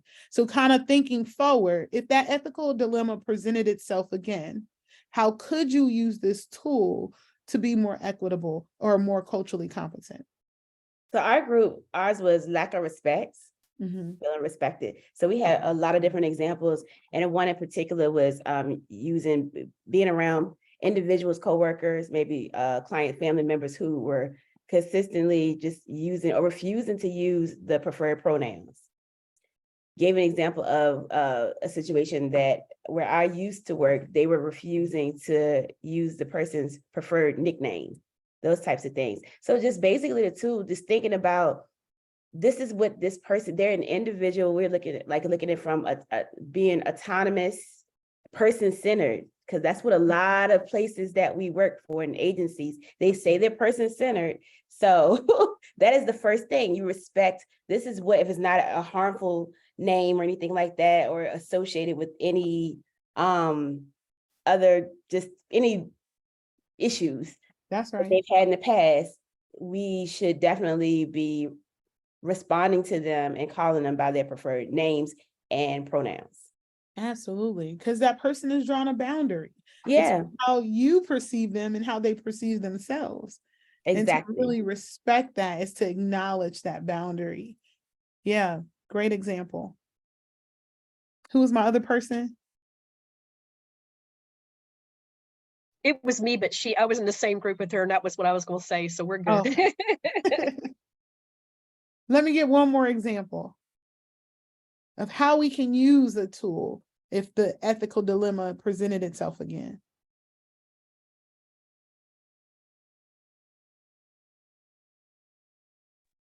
So we didn't get to talk about this in our group, but I think of almost for every single block, I spent many years just working with court-involved youth, and almost in every single one of their lives, all of that re-traumatizes a lot of clients. Whether it's from the judge's perspective, whether it's from the probation counselors, their GALs, their attorneys, everyone sometimes are saying they're invested into this client, but the client isn't feeling that. There is no reciprocity between a positive action to another positive action, right? It's a consequence to the things that they're doing, or they're rarely ever praised by things. The hearings are full of hearing things that they haven't been doing well. And so it really hit me with all those targets on how we can use these tools to better help our colleagues. There are some people that may not be able to fully change on certain things, or we don't have the, I guess, power in a way to be able to kind of tell them about changing certain things. But if we can try to lead by example ourselves to just maybe make this contagious to the rest, I think that's at least something that we can do in our part. But it's hard. It's hard when you have absolutely historical or old perspective on things where the notion is, well, I've been here such X amount of years and my experience has been this person won't change if this council uses that. So it's just like we're stuck in this mindset sometimes, and it's hard as someone who wants to see youth advance to be able to counter that argument with a colleague, because you also don't want to add friction into the mix. But oh yeah. I think thank you for sharing that. One of the things that reminds me of is definitely an interaction that I've even had in my respective vocation, and here we are as educators, but sometimes, and I think the way that I've worded the question really considers re-traumatizing from the professional to the client. But there are times when there's re-traumatization going on from colleague to colleague, right? So I think of one very distinct situation where there were issues of power dynamics. We actually had a job candidate who was interviewing this some years ago to be a professor, and they did a whole job talk around corporal punishment, right? Considering the notion of spanking or not spanking. And so with respect to that, the researcher did their whole presentation. And because I have an equity lens, it was really important to introduce alternative perspectives in the space. However, my colleague who espoused a belief system very similarly to the researcher was overshadowing even my introduction of an alternative perspective in ways that did not acknowledge her power dynamics. So she's part of the interviewing team and shutting down the consideration that this researcher should look at the different perspectives that other cultural groups would have on her said topic.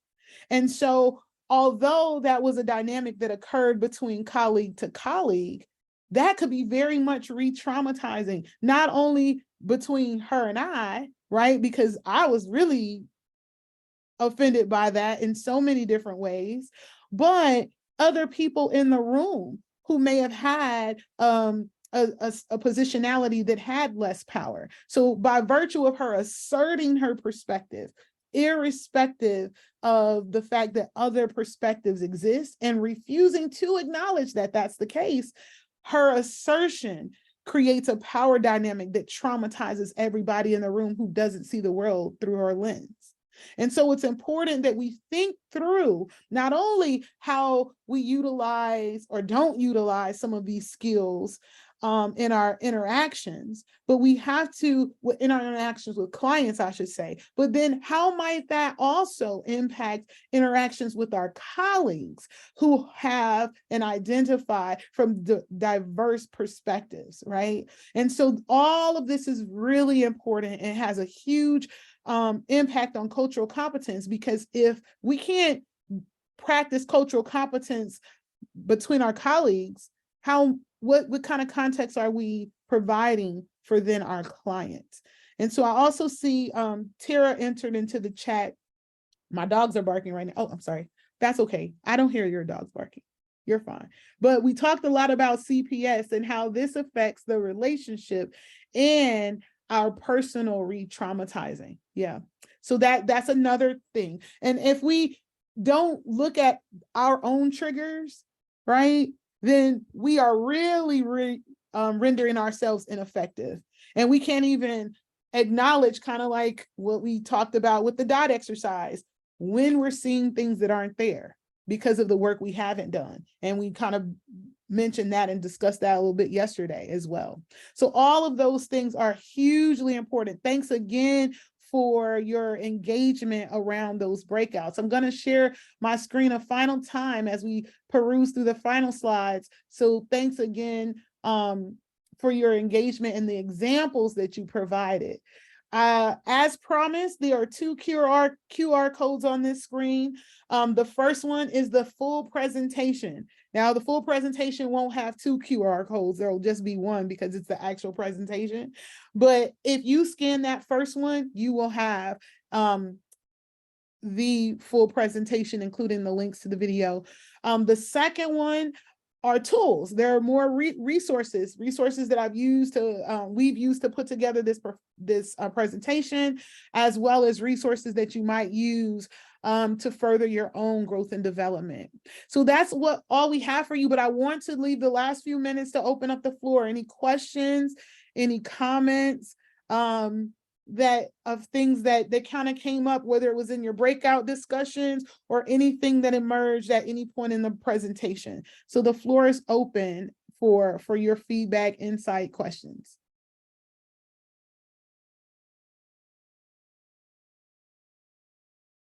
Can we just speak out loud to you as well? Absolutely. You're more than welcome. I invite it.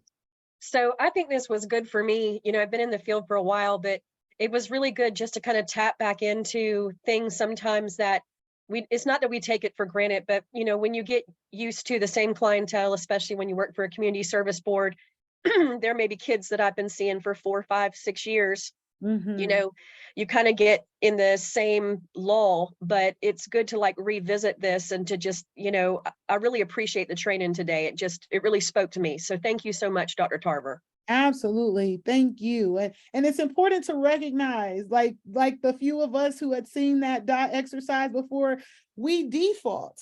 If our socialization, however many years, has been in one direction, whether that's socialization in our profession, socialization in our agency, or any aspect of our worldview, and we haven't taken the time to continually immerse ourselves in different ways of thinking, to recenter ourselves, to help us remember to think outside of the box, then we're being ineffective as practitioners. And that's actually out of alignment with our ethical codes, as we talked about earlier. So thank you for bringing that up. We have to stay in this vein of continual learning so that our new default becomes that of equity and advancing cultural competence.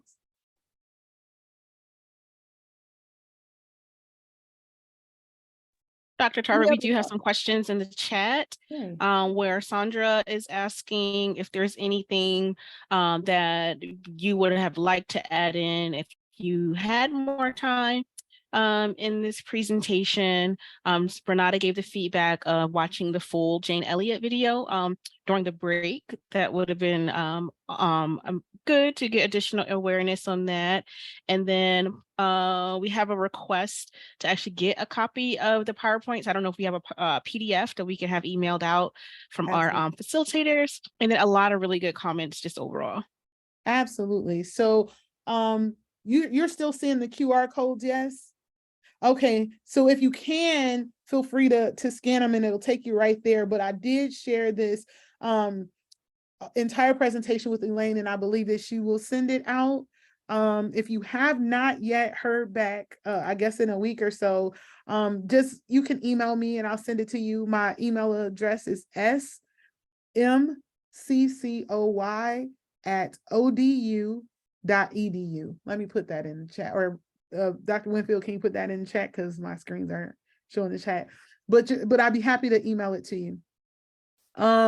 If I had more time, any slide that we presented yesterday or today could be an entire class. And so for us to think about it this way, there are hundreds of resources, right? I'll tell you some really good tangible ones that are just that challenged me recently. One is it kind of goes back to our conversation around wellness, right? And self-care. There's a book by Tricia Hershey called Rest as Resistance. Rest as Resistance. And I love that book. It challenged so many aspects of how I do what I do, when I do, why I do, right? And it really challenged me to think about creating spaces where those that I serve can acknowledge their own humanity by giving themselves permission to rest. In fact, it's an act of resistance, right? And so I never thought about rest that way. And when I thought about, man, wait a minute, this social justice, let me get into some rest. I need to sleep. They will not kill me, right? And so that's something that I'm constantly being challenged by.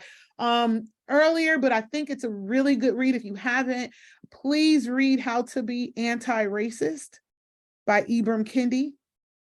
And the reason why I absolutely love that book is written in a narrative format about his own journey being anti-racist. And if you don't know, Ibram Kendi is a Black man, which is really interesting because a lot of time we think because we embody a particular identity or positionality, then we couldn't be, right, oppressive to those who also identify that way.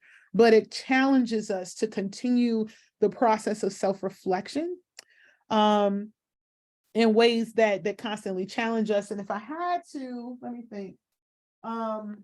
There's one more text, and maybe I'm a little biased on this last one because I contributed to it, but developing anti-racist practices in the helping professions. That's a book that my colleagues and I collaborated on. And if you pull up the QR code, that reference is on the list. That reference is on the list. And so that's one that we co-edited, and I have a chapter in there that really looks at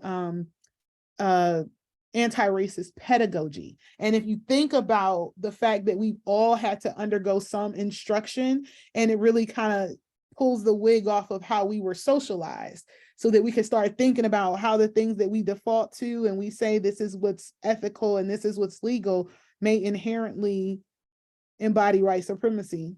That's very challenging, but it also helps us to move more toward the aspects of our ethics that teaches us to challenge those things. So those are some quick references that I think had we had more time, we would hit those pretty hard. Yeah. One last question. We're at 2:59 and we're about wrapping up. I'm about to yield the floor. Any burning questions to end us up? Okay. I just put the day 1 and day 2 slides in the chat. Day 2 is uploading right now for those of you that couldn't scan the QR code. Thank you, Dr. Winfield. So I yield the floor. Yes. Thank you so much. This has been definitely a rewarding and very beneficial training experience for myself, and I'm sure for everyone involved. As we conclude, I definitely want to extend our gratitude to all of our participants, as well as our amazing presenters, just for your participation, the energy, and the great contributions. So to everyone, safe journeys and best wishes as you all apply these learnings in your work. And again, thank you on behalf of the Office of Child and Family Services. Take care. Thank you.